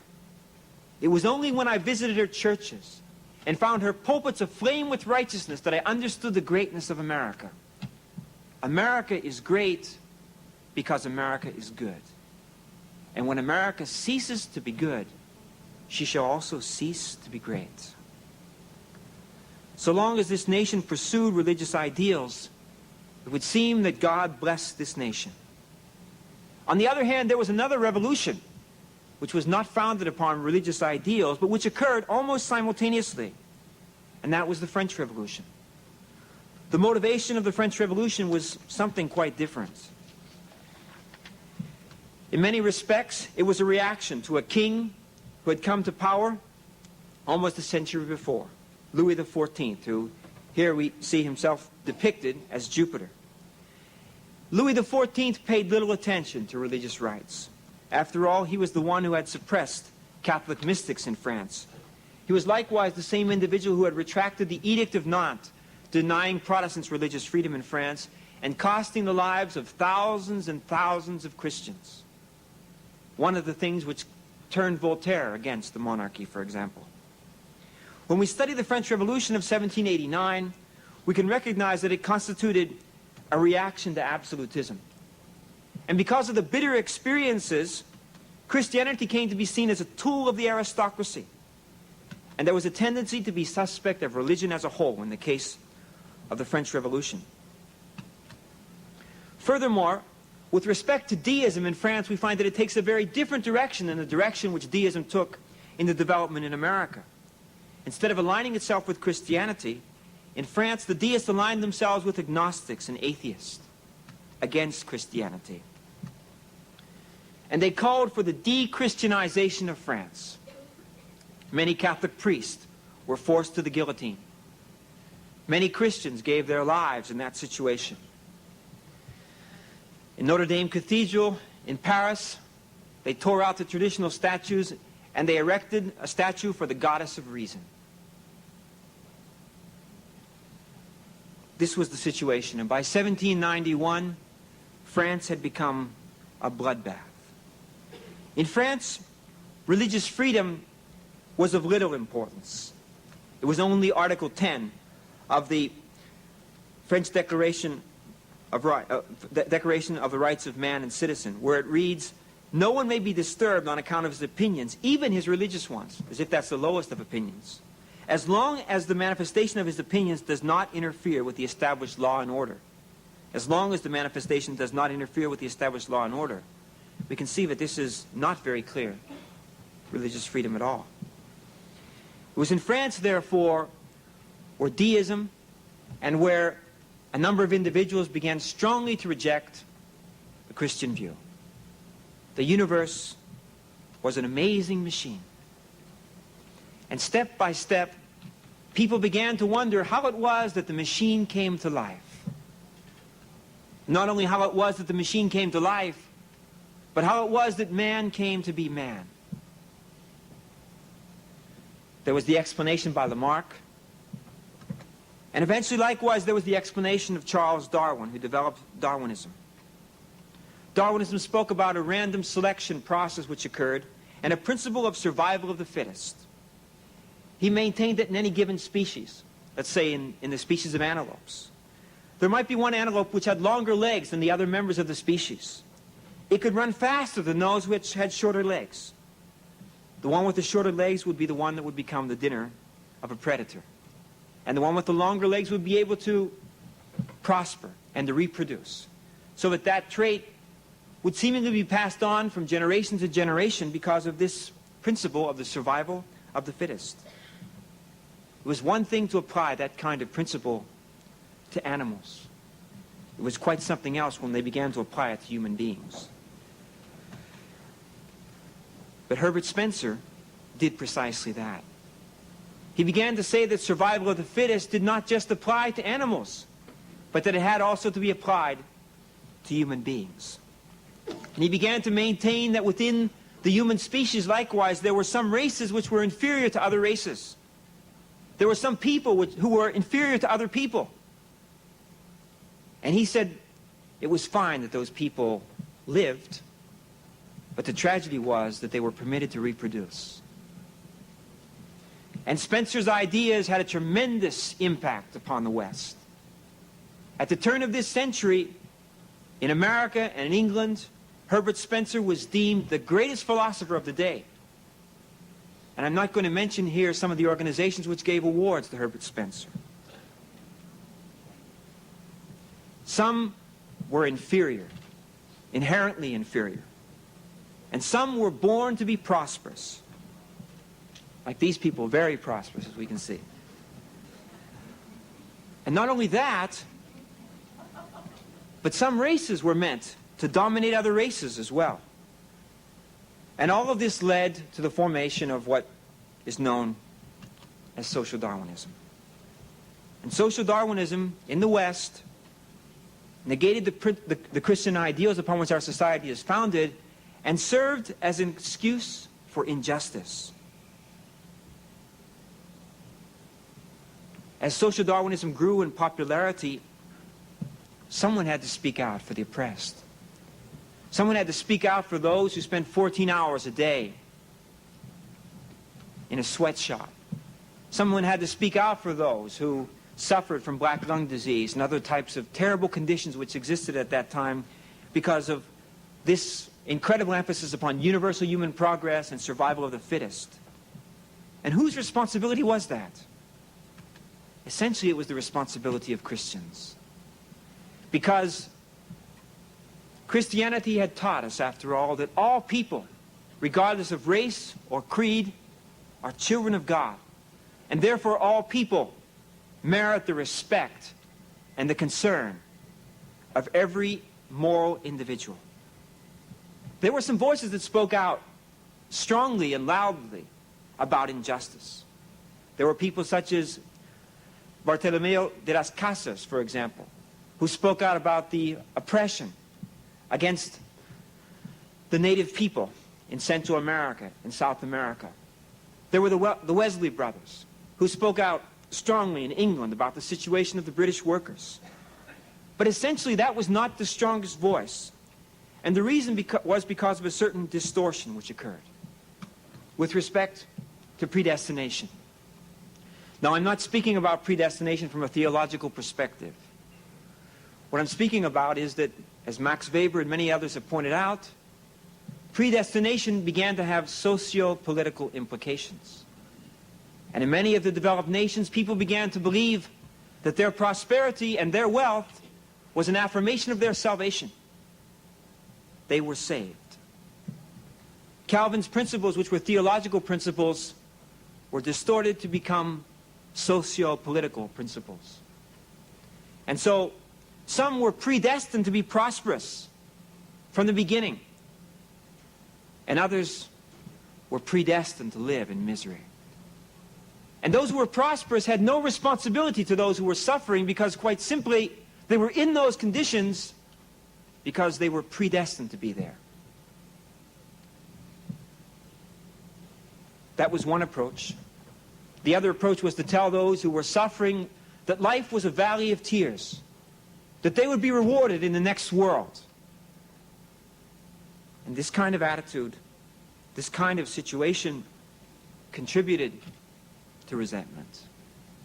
This kind of attitude contributed to some people feeling that they had been completely abandoned by the Christian ideal. Amazingly, this interpretation of predestination, my prosperity was predestined to me, was nothing more than a theological justification for social Darwinism. Predestination, then, in a socio-political context, served as a justification for survival of the fittest. And when the voice was not loud enough to speak out about the oppressed and the workers from the Christian world, the voice emerged from someplace else, from Marx and Engels. And Christianity became a kind of caricature. As he points out in his text, The Question of Principle, French new philosopher Bernard-Henri Lévy, when words are one thing and deeds are another, people become deceived, disappointed, and they feel abandoned. And so what happened in America, particularly the 1960s and 70s, was a revolt. A revolt because it seemed like one thing was being said and something else was being lived. And step by step, that revolt became more and more sophisticated. And ultimately, it served as a basis for revolution. But the tragic thing is that the crisis in values in America has occurred at the most important moment in America's history. As we could understand so clearly from Dr. Cherba's presentation last night, this is a time of crisis in America's history. This century is a time of crisis for the whole of the free world. At this time, Christian values and Christian ideals must deal with three challenges. Already two of them we've confronted. World War I, World War II. But ultimately, it would seem that there is likewise, whether we like it or not, a World War III. Whether by words and ideology or by weapons. But the goal of the communists is clear. In World War I, it was a group of authoritarian nations which challenged the democratic nations. In World War II, it was a man who proclaimed himself as the Messiah to his people. It was a man who was willing to do anything for power. During the 1940s, we should remember that 1930s and 1940s, the German Passion plays, oftentimes instead of referring to poor Jesus, referred to poor Adolf. And step by step, one of the most tragic situations of genocide that history has ever known resulted. But fortunately, that situation was turned around because the free world awoke to the reality of its situation. But it would seem that there is a final challenge in this century, and that is the challenge of World War III and communism. Some might say, when will World War III begin? And there are all kinds of answers. Some might say, well, the Korean War was the beginning of World War III.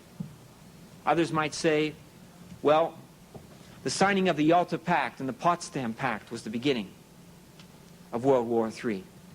Others might say the Bolshevik Revolution and the declarations of Lenin were the beginning of World War III. Or we can even go back to the Communist Manifesto if we'd like, and say that the Communist Manifesto in 1848 served as the beginning of World War III.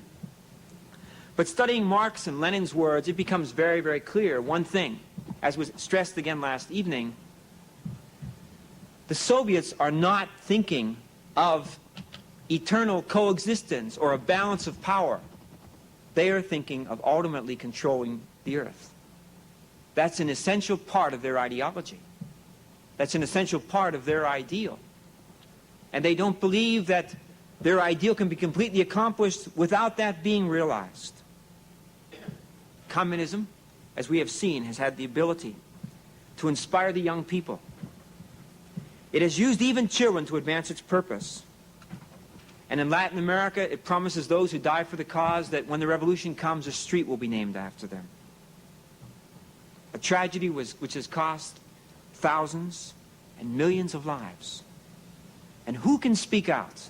Who can speak out to challenge this situation? As social Darwinism developed in the West, it was the responsibility of Christianity to speak out about that situation.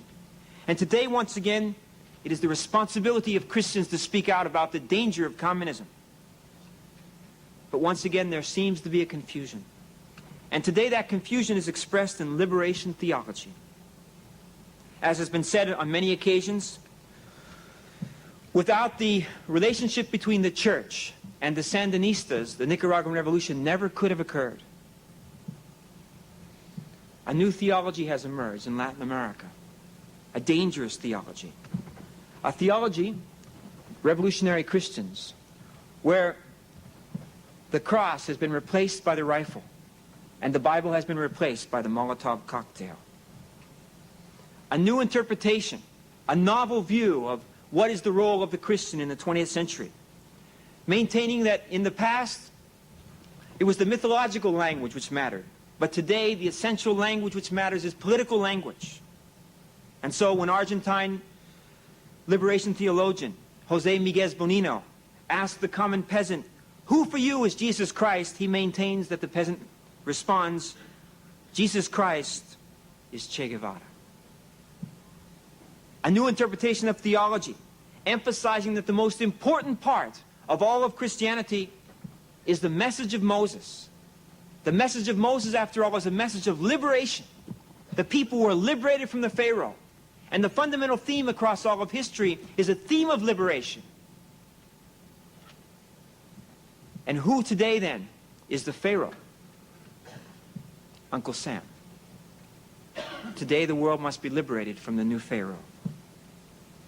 Camilo Torres, the famous Colombian priest, tried to work through normal means to change society, but he maintained that it seemed to him that the only people that really cared were the communists. And one day, he took his rifle and went with them. And he asserted, the only true Christian is the one who has gone to the mountains with his revolution, with his rifle, to support the communist revolution. But is it possible for Christianity and Marxism to unite together? The novel interpretation of history, which we find in liberation theology, is based upon historical materialism. And as we saw yesterday through Mr. Lay's presentation, historical materialism is based upon dialectical materialism. And dialectical materialism is based upon the principle that there is no God. A view of history which is based upon atheism. How can Christianity embrace that kind of a viewpoint? And what has been the result of those who have supported that kind of a cause? Let's take the case of the Christians, for example, in Nicaragua. Today, many Christians are upset by what came as a consequence, not just upset, appalled by what came as a consequence of the Sandinista revolution. People are being pressured to join what's referred to as the popular church. What is the popular church? Well, the popular church is essentially the Sandinista church. The purpose of it is one thing, not to adore or praise God. The purpose of it, quite simply, is to advance the cause of the Sandinista revolution. And when there are those who refuse to abide by the principles of Marxism, they were attacked by the official government newspaper. A government which was supported by these Christians originally. And now we find articles such as this, Protesta Popular contra las sectas. Popular protest against the sects.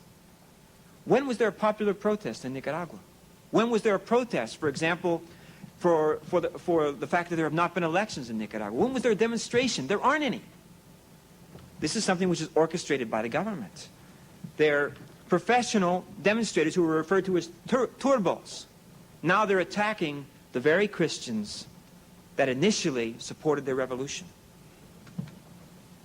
The invasion of the religious sects, persecution of religion in these nations where communism has emerged. And not just that. Ultimately, as we've seen over and over again, tragic and senseless genocide. In the November 1978 copy of the French magazine Le Figaro, it has been pointed out that the result of the development of communism is 150 million deaths.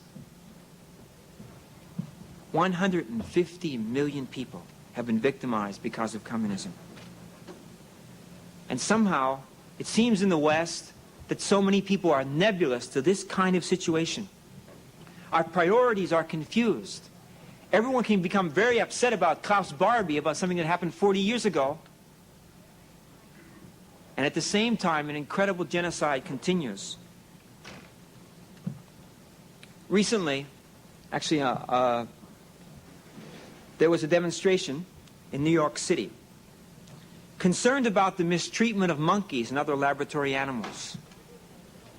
It gathered in Boston and elsewhere crowds of up to 5,000 people to speak about the mistreatment of laboratory animals. Now, I'm not denying that that's a worthy cause. But what I am saying and asking, I think we're all asking, is when in the past 10 years has there been a demonstration of 5,000, 10,000 people for the 150 dead because of communism? Our priorities have become confused. It's kind of like if there's a dog and a child in the street and there's a car coming along and someone runs out and tries to save the dog instead of saving the child. Our priorities have become confused in the West. And naively, we continue to speak about peace. We continue to believe that it's possible to negotiate with an enemy who has declared over and over and over again his intentions. We want to have peace. We want to believe that those who we are dealing with have the same kind of ethic which we have. And at the same time, the enemy continues to build and build and proclaim that by the year 2000, the world will be his. Since 1917, as we already saw, the communist world has grown and grown and grown and grown until today without ceasing. And it continues to grow. And if the West does not awaken, then we risk to have exactly the same situation that occurred about 40 years ago. 40 years ago, the French had the Maginot Line, which was going to protect them against everything. Today we have MAD, mutually assured destruction. It's nothing more than another Maginot Line. The communists know what they want. They know where they're going to go. And unless the West changes, we are confronted by an incredible crisis. A crisis which cannot be solved by just arms alone, but can only be solved if we can understand essentially who we are and where we're going and why we want to go there. So let's draw the conclusion. We have seen in the course of this presentation that the religious tradition saw an important awakening in the 16th century through the Reformation, and 2 centuries later through the Great Awakening, and that this served as the very basis, philosophical basis for Western democracy. But where does Western democracy stand today? Confused, in the realm of materialism and selfishness. A time when art has no sense, where a theater of the absurd could emerge. Why? Because the West no longer knows who it is and what it represents. We are in the midst of a severe ideological crisis. On the other hand, we have seen that the humanist tradition simultaneously saw the Renaissance, which was followed by the Enlightenment, and the Enlightenment which resulted in communism. But where does communism stand today? The reality is that all the killing all the genocide, all of the police state, all of the consequences of application of Marxist theory has served only one purpose. It has served to fulfill the selfish, materialist needs of a tiny leadership. The real situation of the Soviet Union, in spite of the political violence, the daily social situation is no different than the situation in the West. In many ways, it's even worse. In a recent book which emerged called À l'Est, it is pointed out that every 5 minutes in the Soviet Union, there is a murder. I'm not talking about political murders. Besides political murders, there's a violent murder. Every 1 minute, there's a rape. Every 1 second, there's a break-in. The average Soviet citizen is spending 28% of his or her food diet on the purchase of vodka. Huge lines, poverty, illiteracy. What prior to the revolution in Nicaragua, in the Soviet Union, in Cuba, elsewhere, what prior to the revolution was very, very exciting, once it becomes a reality, it's boring. And so we find a situation, a bankruptcy in the West, a bankruptcy in the East, and we recognize that something new must come. What CAUSA maintains is that that something new must be based upon belief in God. We're not talking about any church, the Catholic Church, the Protestant Church, the Jewish faith, the Unification Church. We're talking about something far above that, that all God-believing people can unite together in something which we might call Godism, belief in God, in the ethical implications of our various faiths. And in that way, we feel that it will be possible for the free world to go forward, and likewise for the free world to expose the shortcomings within the communist system and to defeat it. The religious tradition is a great tradition. But likewise, in many respects, the humanistic tradition is also a great tradition. It's not that one is all good and one is all evil. Within both of these, there are great qualities. But somehow across history, it seems like always there has been a lack of harmonization between these two. There must be a harmonization. The good points of belief in the human being and the good points of belief in God must be brought together, with the priority being faith in God and the understanding that every human being is a child of God.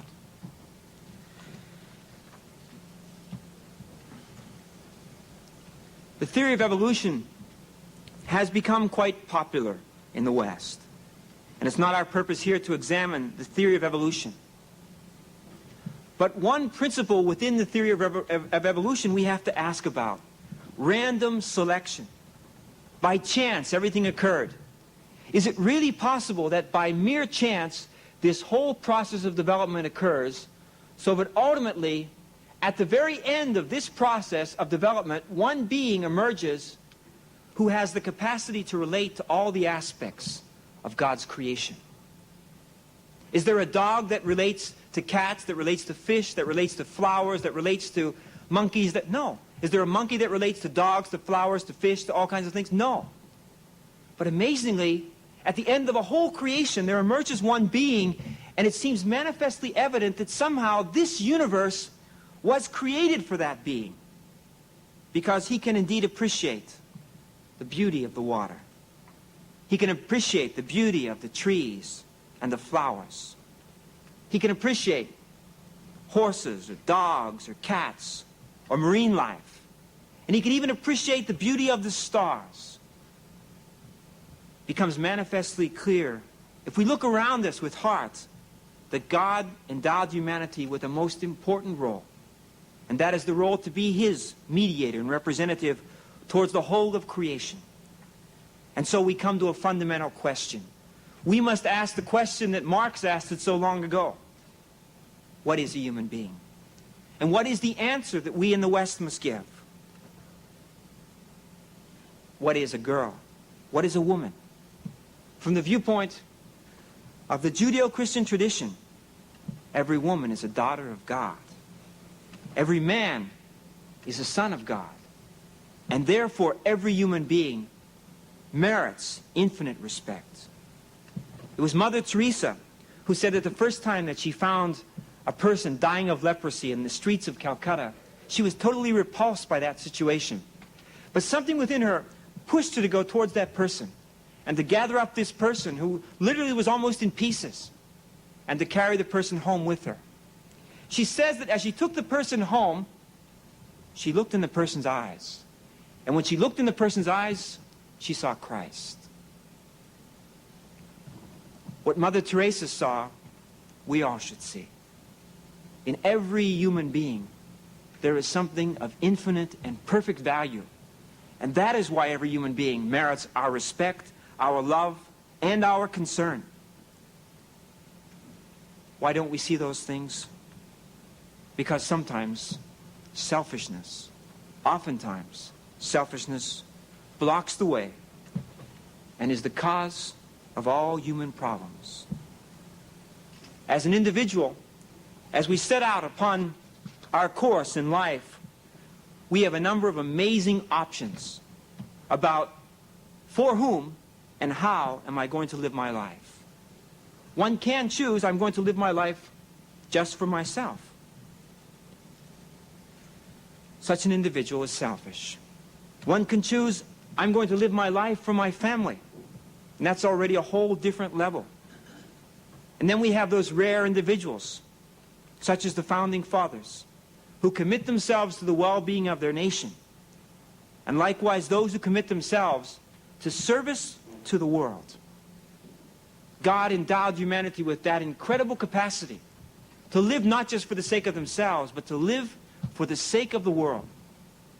If America is misunderstood, it's because somehow we have often forgotten that the blessings that America received were not for America, but for the world.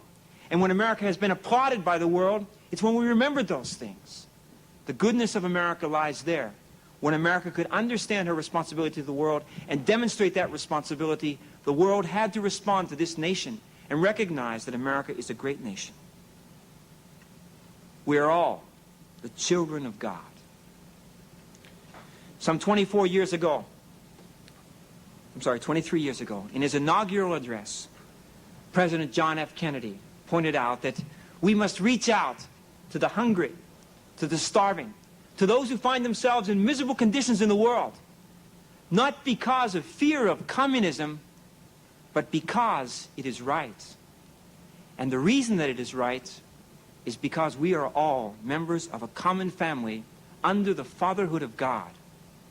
And that is the basis upon which our moral concerns can develop and can be fulfilled.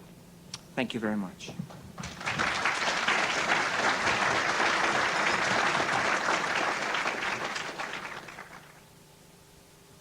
Hopefully through this talk you could be reminded of the dilemma of our age. But likewise, you surely have a lot of questions. In the following presentations by CAUSA President Colonel Bohee Pak, I believe that you will find answers to many of those questions. Please join us.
It is personally a great inspiration to me that in the following presentations you will have an opportunity to come to know Colonel Bo-Hee Pak as he addresses us on the CAUSA worldview, otherwise known as Godism. Colonel Pak is a constant source of inspiration for the whole of the CAUSA staff. He has personally served Reverend Sun Myung Moon for many years as his special assistant and as his interpreter. Colonel Pak is a hero of the Korean War. He courageously served his nation, and likewise, during the Korean War, he came to know the reality of communism. His understanding of this reality, as well as his love for God, qualify him to speak to us on this important topic of the reality of God. In CAUSA, Colonel Pak has earned the nickname of being Mr. Bubbling Enthusiasm. As you enjoy this presentation, I hope that some of that enthusiasm will catch on you in the same way that it has caught on me. Good morning. I learned the one very beautiful American expression during this CAUSA seminar, that is, that we all look like, you all look like bright eyes, bushy tails. This is what I see this morning in you. Before I going into the introduction of CAUSA worldview, I have very clear explanation. This purpose of explanation is to have no misunderstanding whatsoever between you and I. It is very important. So in order not to make a mistake, at the same time, make it concise, I have a statement written. I want this statement first for the benefit of all of us. The CAUSA movement is not a religious movement. It is an ideological movement. We're looking at communism as an ideology. Communism can only be defeated by an idea that is superior. We offer here a worldview based on a philosophical view and a scientific reasoning. One thing we don't want to do is to promote any religious denomination or any creed. Our purpose is not to change anyone's religion. However, the CAUSA worldview is God-centered. Therefore, you will hear some religious expression, some religious principles in our lectures. So let me give you a rule. If at any time my statements or any CAUSA lecture in any way conflict with your own religious creed or theology, please keep yours and ignore ours, because our purpose is not to change anyone's religion. Then what is our purpose in presenting the CAUSA worldview? One, our purpose is to promote and strengthen our understanding of God and men's relationship with Him. Why? Because that is the basic and a fundamental weapon that we need to defeat communism, because it is a godless ideology. Two, furthermore, our purpose is to arrive at a universal principle on which we, God-fearing people, can unite. We are trying to find a common ground upon which all religious people and the people of conscience can unite. Let us think in this hour in terms of what unites us instead of what divides us. Three, another purpose of the CAUSA worldview is to inspire men and women to a higher spiritual consciousness, an awakening into higher spiritual values that is vital to bring change into our society. We have had the experience at our seminar that our presentation strikes a chord to awaken the dormant spirituality of men and women to an understanding of higher spiritual values. It is only with this that we can ignite the revolution of men. We believe the CAUSA worldview will make us better Christians, better scholars, better soldiers, better statesmen, better journalists, better men and women, etc. The only thing we cannot guarantee is that we make anyone better communist. Four, The CAUSA worldview is based on universal principles that are in conflict with no religion. It is respected in Buddhist countries as well as Christian nations. In countries like Japan and Korea, which are primarily Buddhist countries, the CAUSA worldview is flourishing. In this presentation today, however, our expression is based on a Christian culture, simply because we are addressing a Christian nation. Therefore, we use some biblical quotation. We do it simply to facilitate your understanding. 5.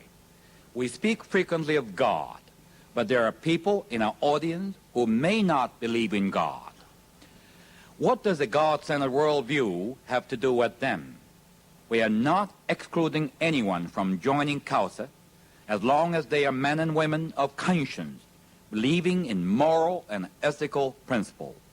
We in CAUSA believe that the conscience of man is the agent of God. There are men and women in our world today who live godly lives without professing any particular belief in God. We believe that when you are obeying your conscience, you are actually obeying the voice of God. Therefore, men and women of conscience can be great anti-communists and can work with us.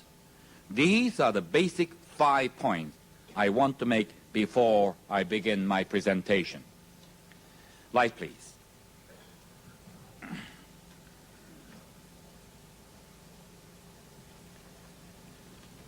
Once again, welcome to CAUSA. This is the introduction to the CAUSA worldview. And at the outset of this presentation, I want you to consider the following question. What is the core evil of communism? Dr. Fred Schwartz, one of the foremost anti-communists, and who came to our lecture in our seminars a couple of times, and are really deeply inspired, and gave us one evening presentation, wrote a book, Why I Am Against Communism. He said, I'm against communism because I'm against war, dictatorship, monopoly, slavery, classism, classicide, cannibalism, imperialism, atheism, materialism, spiritual infanticide, and idolatry. Communism advocates and practices all these. Truth. However, we have not yet pinpointed core evil of communism.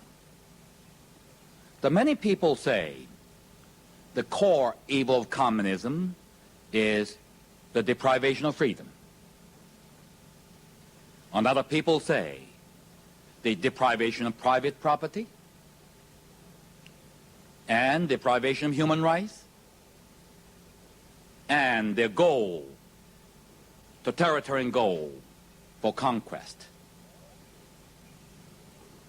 All these independently is good enough to fight against communism. You can commit life for it. But then we have a little problem here, confusion. Because communism and Marxism itself promote freedom.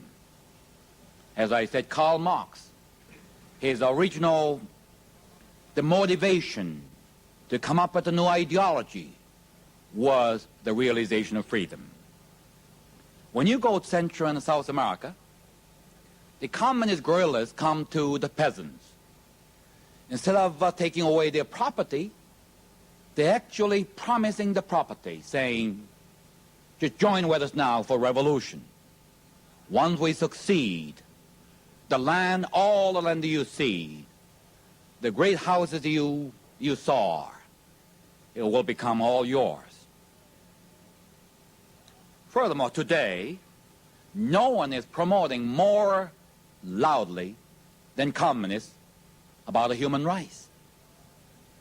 They seem to present themselves as advocates of human rights. And they said the only reason communism utopia is slow coming to realize simply because there is capitalist dog are still around. So they're justifying their totalitarian global conquest. So we have not yet pinpointed the core. Furthermore, I would like to remind you of the promise of communism. Workers' utopia, classless society, total freedom and democracy. They talk about more freedom, more democracy. Every country, communist countries, use the word Democratic Republic, People Republic of China, People Republic of North Korea, and so forth. An abundance of good. These are the sweet promises of communism. But I'm sure Tom and Bill convince you this promise has become a nightmare of men. Workers' utopia turn into workers' living hell. Classless society turn into new class. Probably the most cruel masters humankind has ever seen. Total freedom has turned into total enslavement. And abundance of good is not there. There is an economic disaster as soon as communism moves in.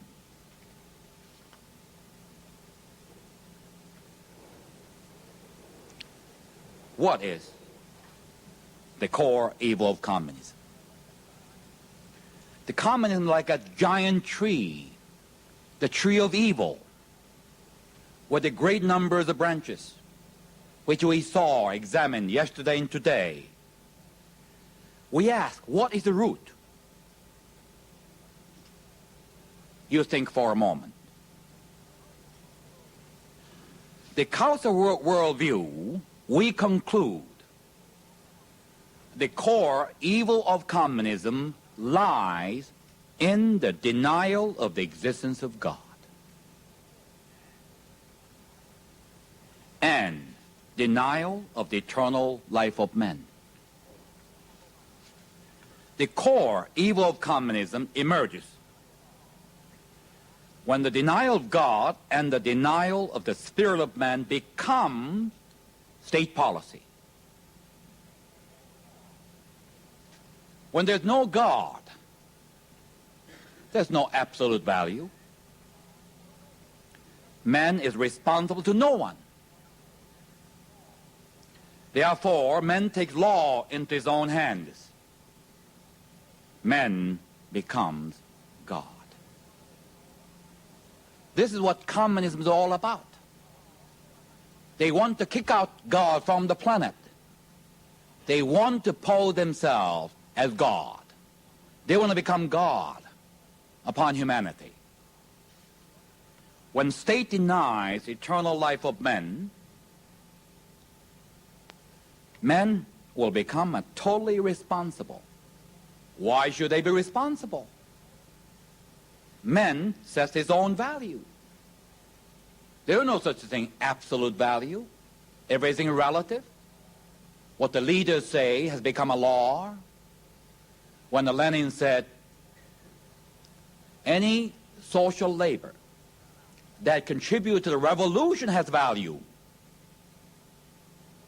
Well, that's the law. That become a value.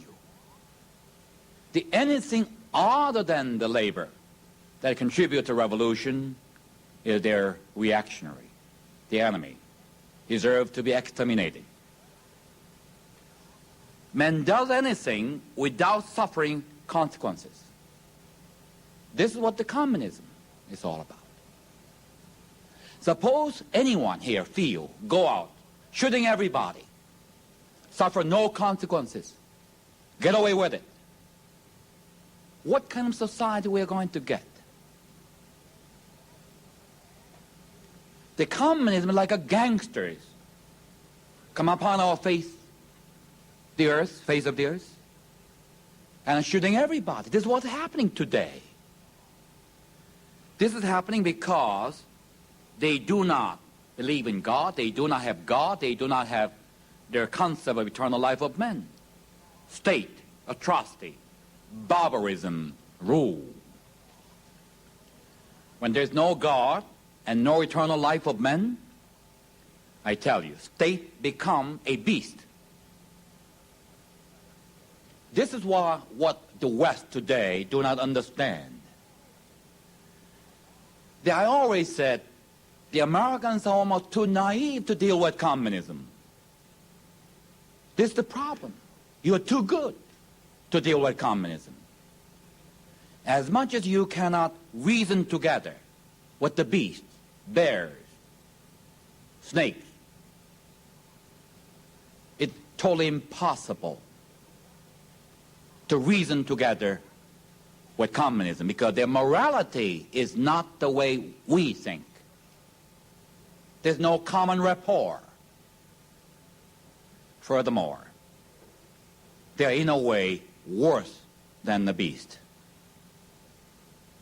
Well, why? Because beast is beast. They do not have a wisdom to create gas chamber, concentration camp, genocide. But the man does.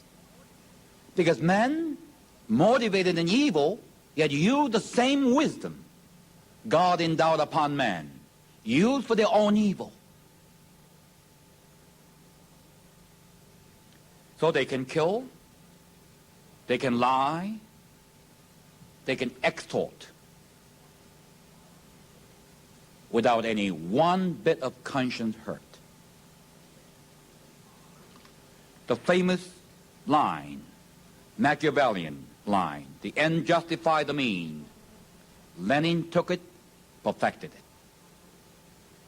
Human cost of communism today, as Tom already mentioned, 150 million lives, and increasing every day, has not ended.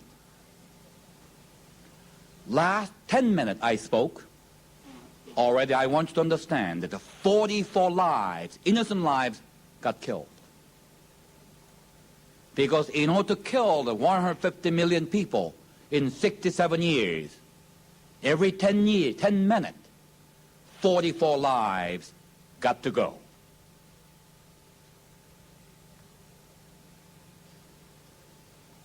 Communism. What is it? It's the worst enemy of God. Because it declared the war against God before declared the war against you, humanity. Because they want to pose themselves as God. And it is a worst crimes against humanity. Worst crimes. Not even an ideology. It's a criminal coming to our planet, trying to shoot off everybody, take over.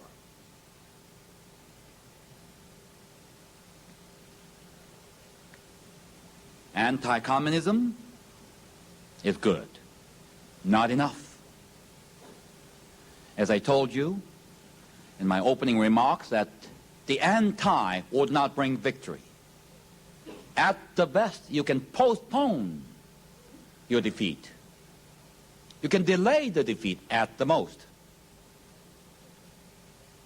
In order to win victory over this, the worst the crime against humanity, we need a positive solution. And this positive solution must come from the ground floor, from the very fundamental level. That level is ideological level, philosophical level. So what we need and propose is the ideological offensive. We must be offensive. The ideological offensive is the ground floor. Since the ideology is based on no God, this ideological offensive must be launched from the God-centered worldview. There's no question about it. The CAUSA worldview, therefore, present Godism. This as a solution to communism, first of all. Further, it will bring the foundation for lasting peace. In other words, defeating communism is merely the intermediate objective. It's not a final goal. We should go beyond the liberation of communism, and we must build a peaceful world. There's a realization of age-old human dream. I went to Paris. There was one luncheon. I was sitting together with the very famous, the writer, and columnist, great journalist, whose name is Louis Powell. He's the editor-in-chief of Figaro, Le Figaro. We discussed about communism. And a question came up. How come after 67 years of the evil and a barbaric work, they're still flourishing in many parts of the world? Why is it? Why is it? We've been talking about that question. Louis Powell came back to me with this answer, which profound, and I was quite impressed. He said to me, it is the power of dream. All is a false dream. Communism promised mankind a dream, utopia, something ideal. The mankind are the living with dream. You know, as long as men see some dream is coming, although reality is so poor, so miserable, yet there's some dream promised. There's always energy, enthusiasm. Communism promises a dream. We know it, false dream, lie, but yet dream. So I must confess to you that we all know we live with dream. We have a human dream, something ideal, something perfect, something so good, something so pure. Yes, we do have this dream because God endowed upon us this dream, because that is the achievable goal, not through the communistic, ideology, but with God-centered truth. God envisioned such ideal society. We will just talk about a little later. So, this Godism must engender human dream, and this time with God. For 67 years, dream of utopia without God has failed. We asked them to move off the stage. You failed, go off. We'll take over the stage. We shall fulfill that dream. At least this Godism must go that far to be effective. Unity is basic. Unity on a center. The center must be God. This is one point all religion of the world can unite. This is why it is most logical we call it Godism. Furthermore, our unity must be supported by men and women of conscience. There are many men and women of conscience in our world already living with some original mind that is endowed by God, but just doesn't happen to have a chance to be awakened into any religion. As I said, these are the agents of God and the forces of God. We should not alienate. We bring them in. Let them have opportunity to see the Creator face to face. So now I would like to present CAUSA Worldview 1, General Overview of Godism.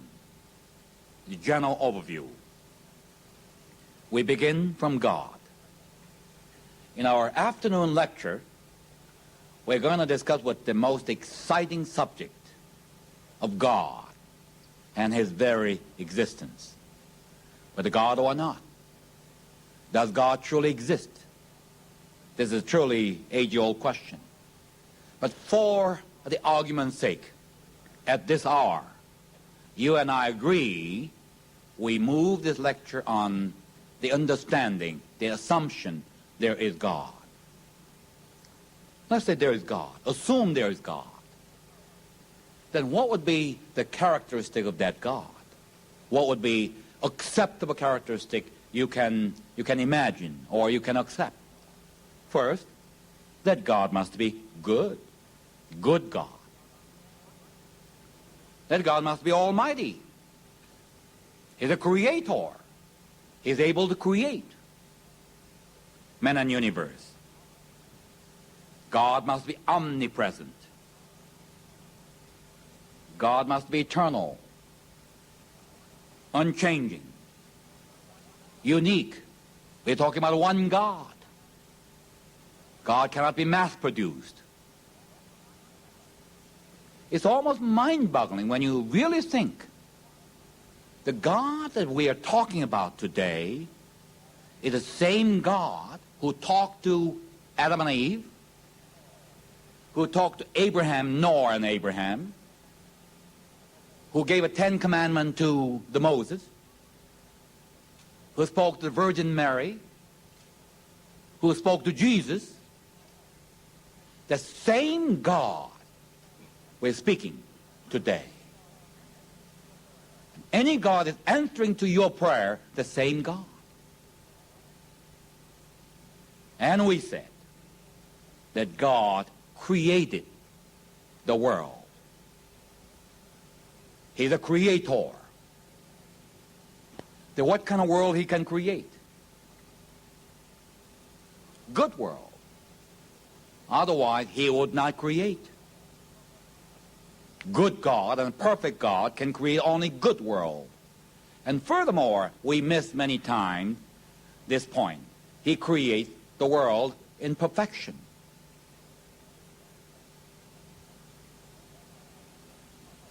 The many has some puzzle and the difficulty in word perfection. How could they be perfect? When you read the Bible, Matthew chapter 5, verse 48, it said, "You therefore must be perfect, as your heavenly Father is perfect." Even Christians could not take this word seriously. And in many cases, well, it's such a high, noble dream. We can be perfect as God is perfect. That's what Jesus is saying. You must be perfect as God is perfect. The important thing is the definition of perfection. What is the definition? We're talking about perfection in terms of Superman, now who can jump off top of the hotel and would not get hurt, who can submerge into the Atlantic Ocean and swim across the Atlantic Ocean to London? No. God and Jesus is not talking about that type of perfection. The perfection God is describing here is the perfection of union between God and men, describing man as a temple of God. When you read the 1 Corinthians chapter 3:16, it said, "Do you not know that you are God's temple, that God's Spirit dwells in you? You are the God's temple." This is supposed to be the house of God. And the master of this house is God. Suppose I'm a 1984 Chevrolet automobile. I'm not so good as Cadillac, but let's say God is sitting behind the steering wheel, driving the 1984 Chevrolet. You can be rest assured that car would not get involved accident. Why? Perfection will is driving. So when God and Jesus talking about perfection, is perfection between total union between God and man, so that man cannot do any other will except the will of God. In that term, this perfection is described. Then men will exercise divine quality. or divinity or God-like quality. According to the original blueprint of God's plan of man, man is supposed to live on human level, which we are doing today, also God-like level, divine level, which Jesus demonstrated in the Bible.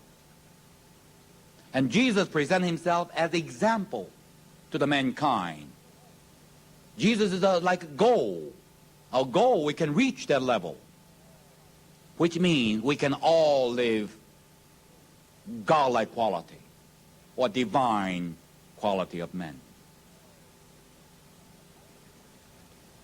Suppose every man in our society in this quality, divine quality, and perfection in goodness, what would you call this society?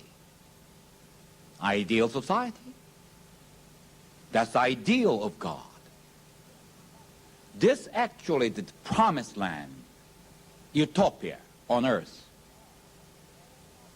God, before communism, God ever, millions of years before ever Karl Marx ever come into being, come into the surface of the face of the earth, God planned, gave us a dream of utopia on earth, ideal society. All we have to do is recapture that dream. This is equivalent to the religious words such as kingdom of God. So when you read the Bible, Matthew chapter 6 verse 10, it said in the Lord's Prayer, "Thy kingdom come, thy will be done on earth as it is in heaven." The emphasis here on earth. Today, generally speaking, our religious communities are in problem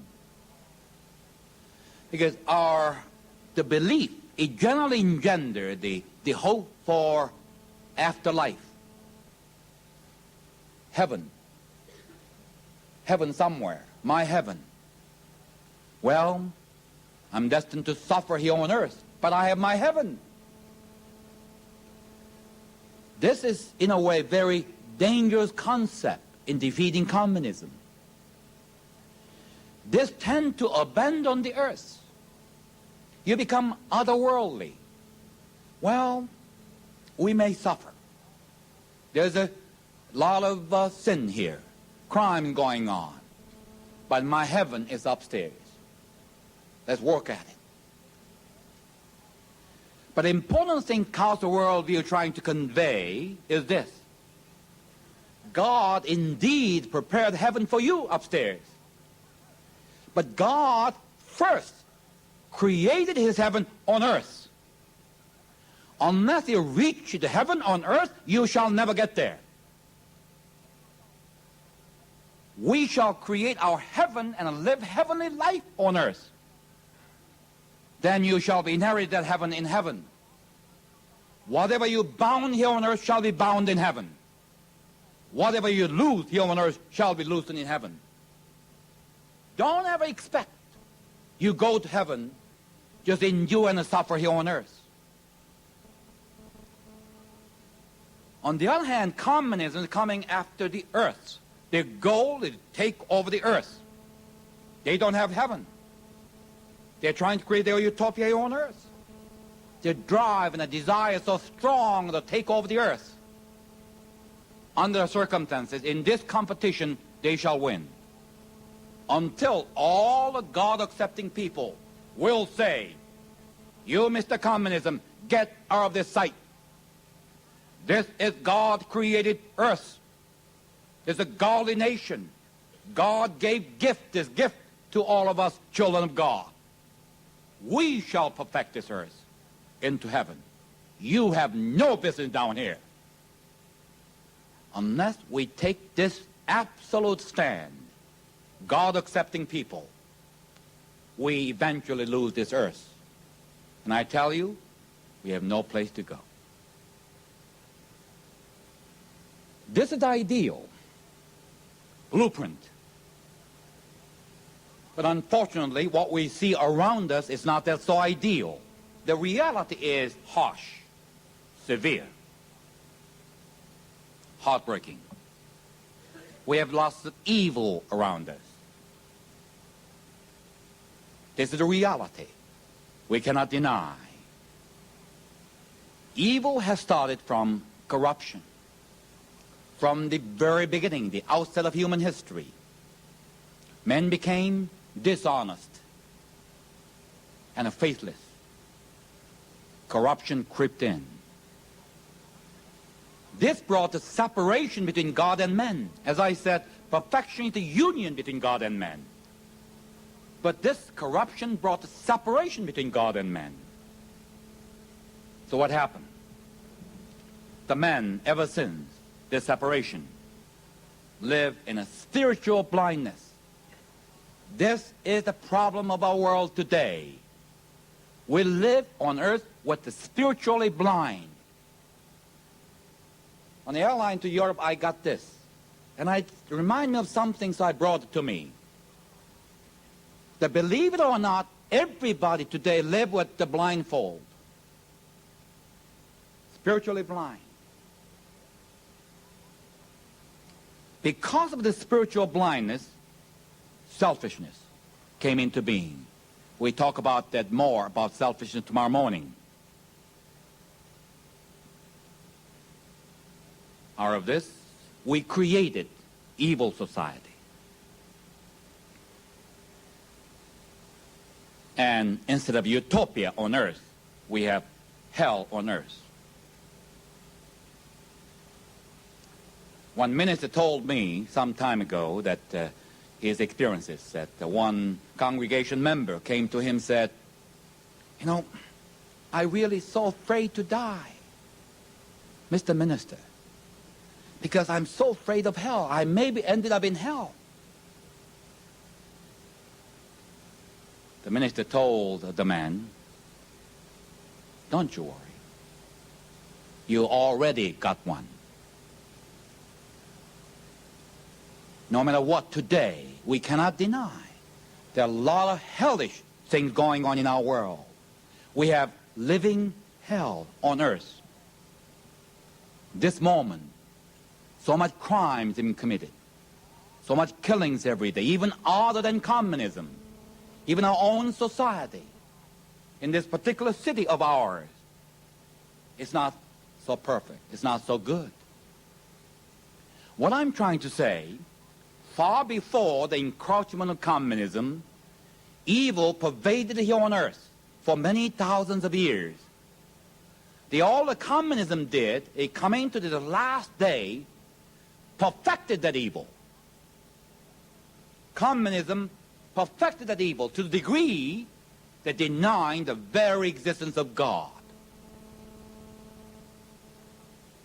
This is the reality, evil reality in our society. Then our question is, what God is going to do? What is our hope?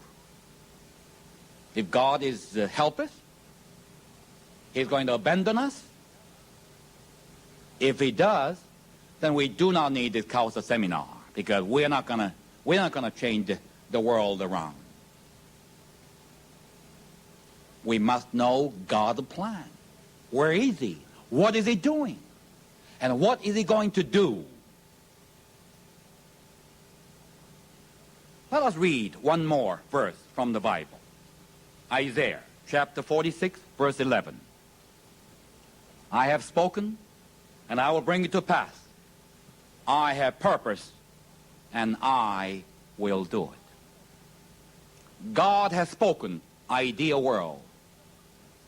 God has purpose in the ideal world. And this is the promise of God. God said. He did not say, I may do it. I will think about it. I sleep on the problem overnight. He didn't say that. God said that I will do it.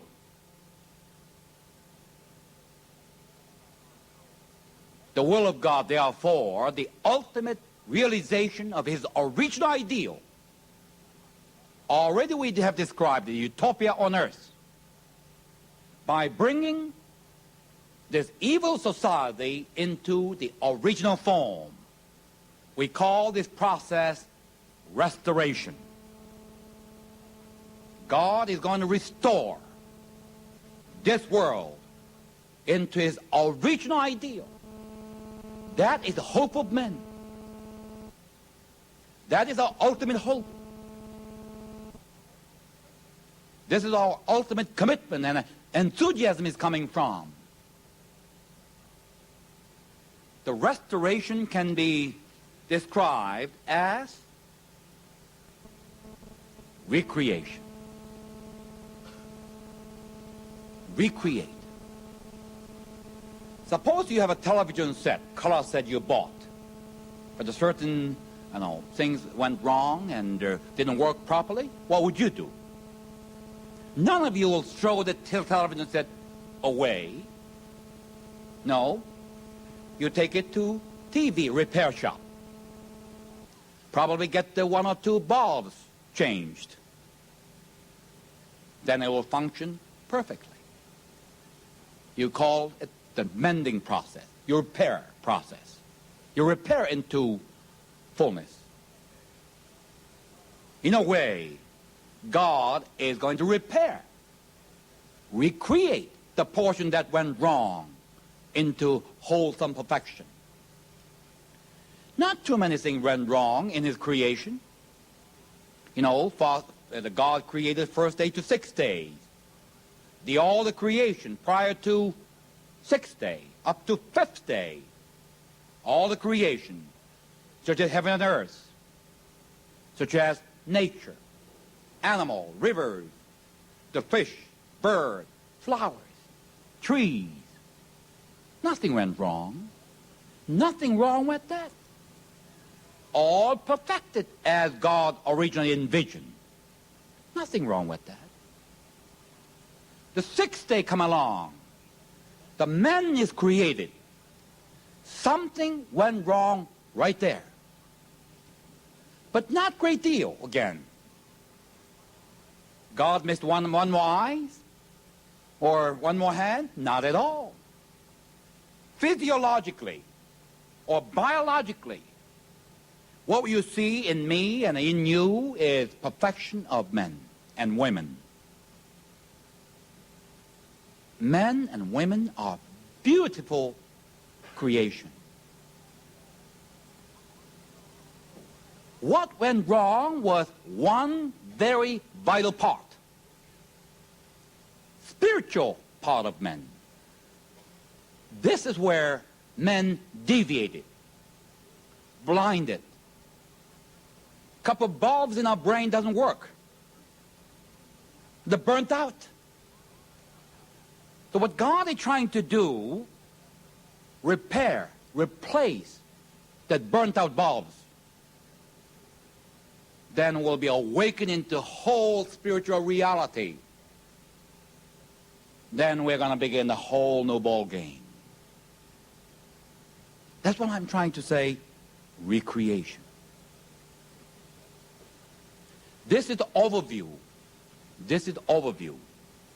Now, I would like to mention a little bit more, elaborate, the difference between kingdom of heaven and kingdom of hell, or heavenly utopia and a living hell. The problem today is this. None of us here has seen the kingdom of God or utopia on earth working. None of us has a model or experiences. So somehow we have a difficulty to understand the ideal society under God. But CAUSA devised one of the finest examples of that godly society. We found that model in men.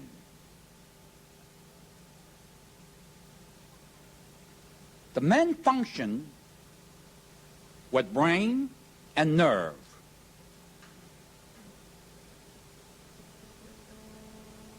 And this man there we see that each part benefits from the whole, and each benefits from the whole, and each member benefits the whole, and each member benefits from the whole.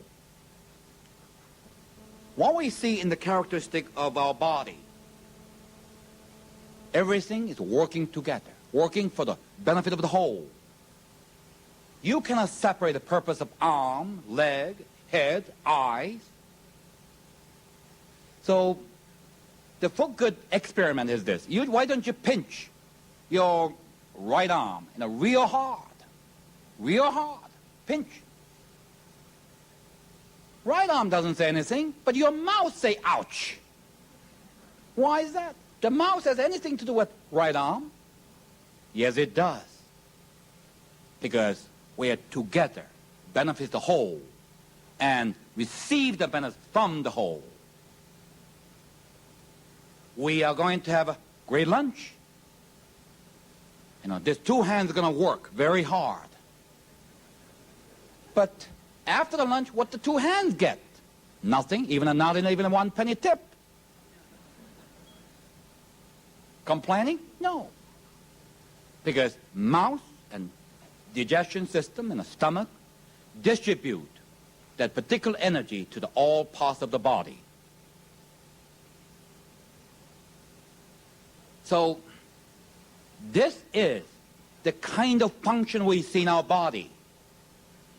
Heavenly society will function similar to the human body. Human body is the ultimate creation of God. The entire idea of God is manifested in the human body. Even Swedenborg, for example, and a great spiritualist, are saying that even spiritual universe looks like a human body. It's ultimate creation. This thing is possible because the central command system is there. One brain to every portion of the body. The brain in the position of God. Now, therefore, here we see John, Tom, Susan, Jim, and Mary. How they can relate to each other. How they can truly become one. Well, we're trying to be kind to each other and relate to each other. But this horizontal relationship is not enough. We're trying to make a horizontal relationship alone. This is why our society has so much dishonesty, corruption, killings, and crimes. We need God. John reports God. Because John is in heavenly society, he's a temple of God. The God is dwelling in John. And the same God is dwelling in Tom, Susan, and Jim, and Mary. So we have like a brain. There's a command post. The same God is dwelling in all these fellow men. So, this is how, horizontally and vertically, we can become one family of men. We often talk about brotherhood. You and I are brother. You are my sister.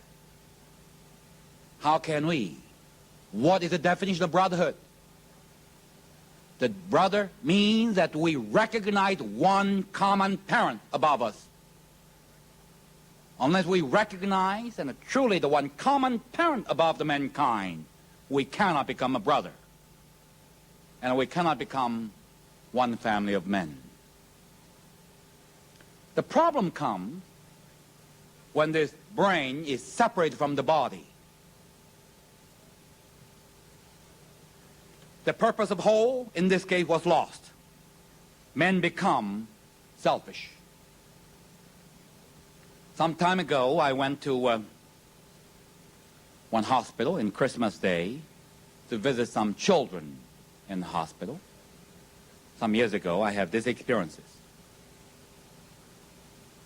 I went up to the ward, passing one room. There I saw incredible situation. 12-year-old boy was completely tied, hand behind his back, to the wall on his bed. I was shocked. And I protested to the nurse. What are you doing? Are you running a hospital or a prison?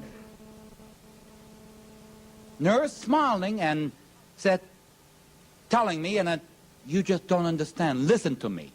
And she said, this boy involved this traffic accident 3 days ago, and he lost the nerve sensation from the wrist down. He had no sensation whatsoever. So he has 2 hands free after the meal with the fork and knife. He cut out his own flesh from his own leg, laughing at it. And he does not feel the pain. This is what will happen if once we lose our nerve system. When I hear that explanation, I immediately relate it to godless society.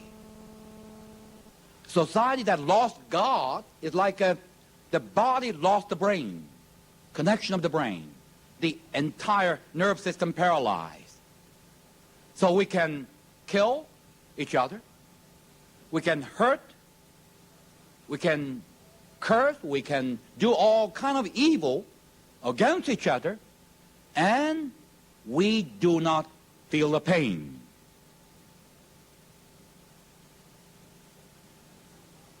So when the man lost God, he lost his fellow men. So separation between God and men actually brought the separation between us. So, in order for the fellow men to be united in a true brotherhood, horizontal movement alone would not do. Our movement has to be vertical. We must find God and be united with Him. Totally, each one perfect ourselves to be a temple of God. By doing so, the brotherhood of men become automatic. With this, we conclude our overview of Godism. In our next presentation, Colonel Park will speak to us on a very important topic, the existence of God. I believe that this topic will be very, very stimulating to you, and I believe that through it, God will become much more real to you.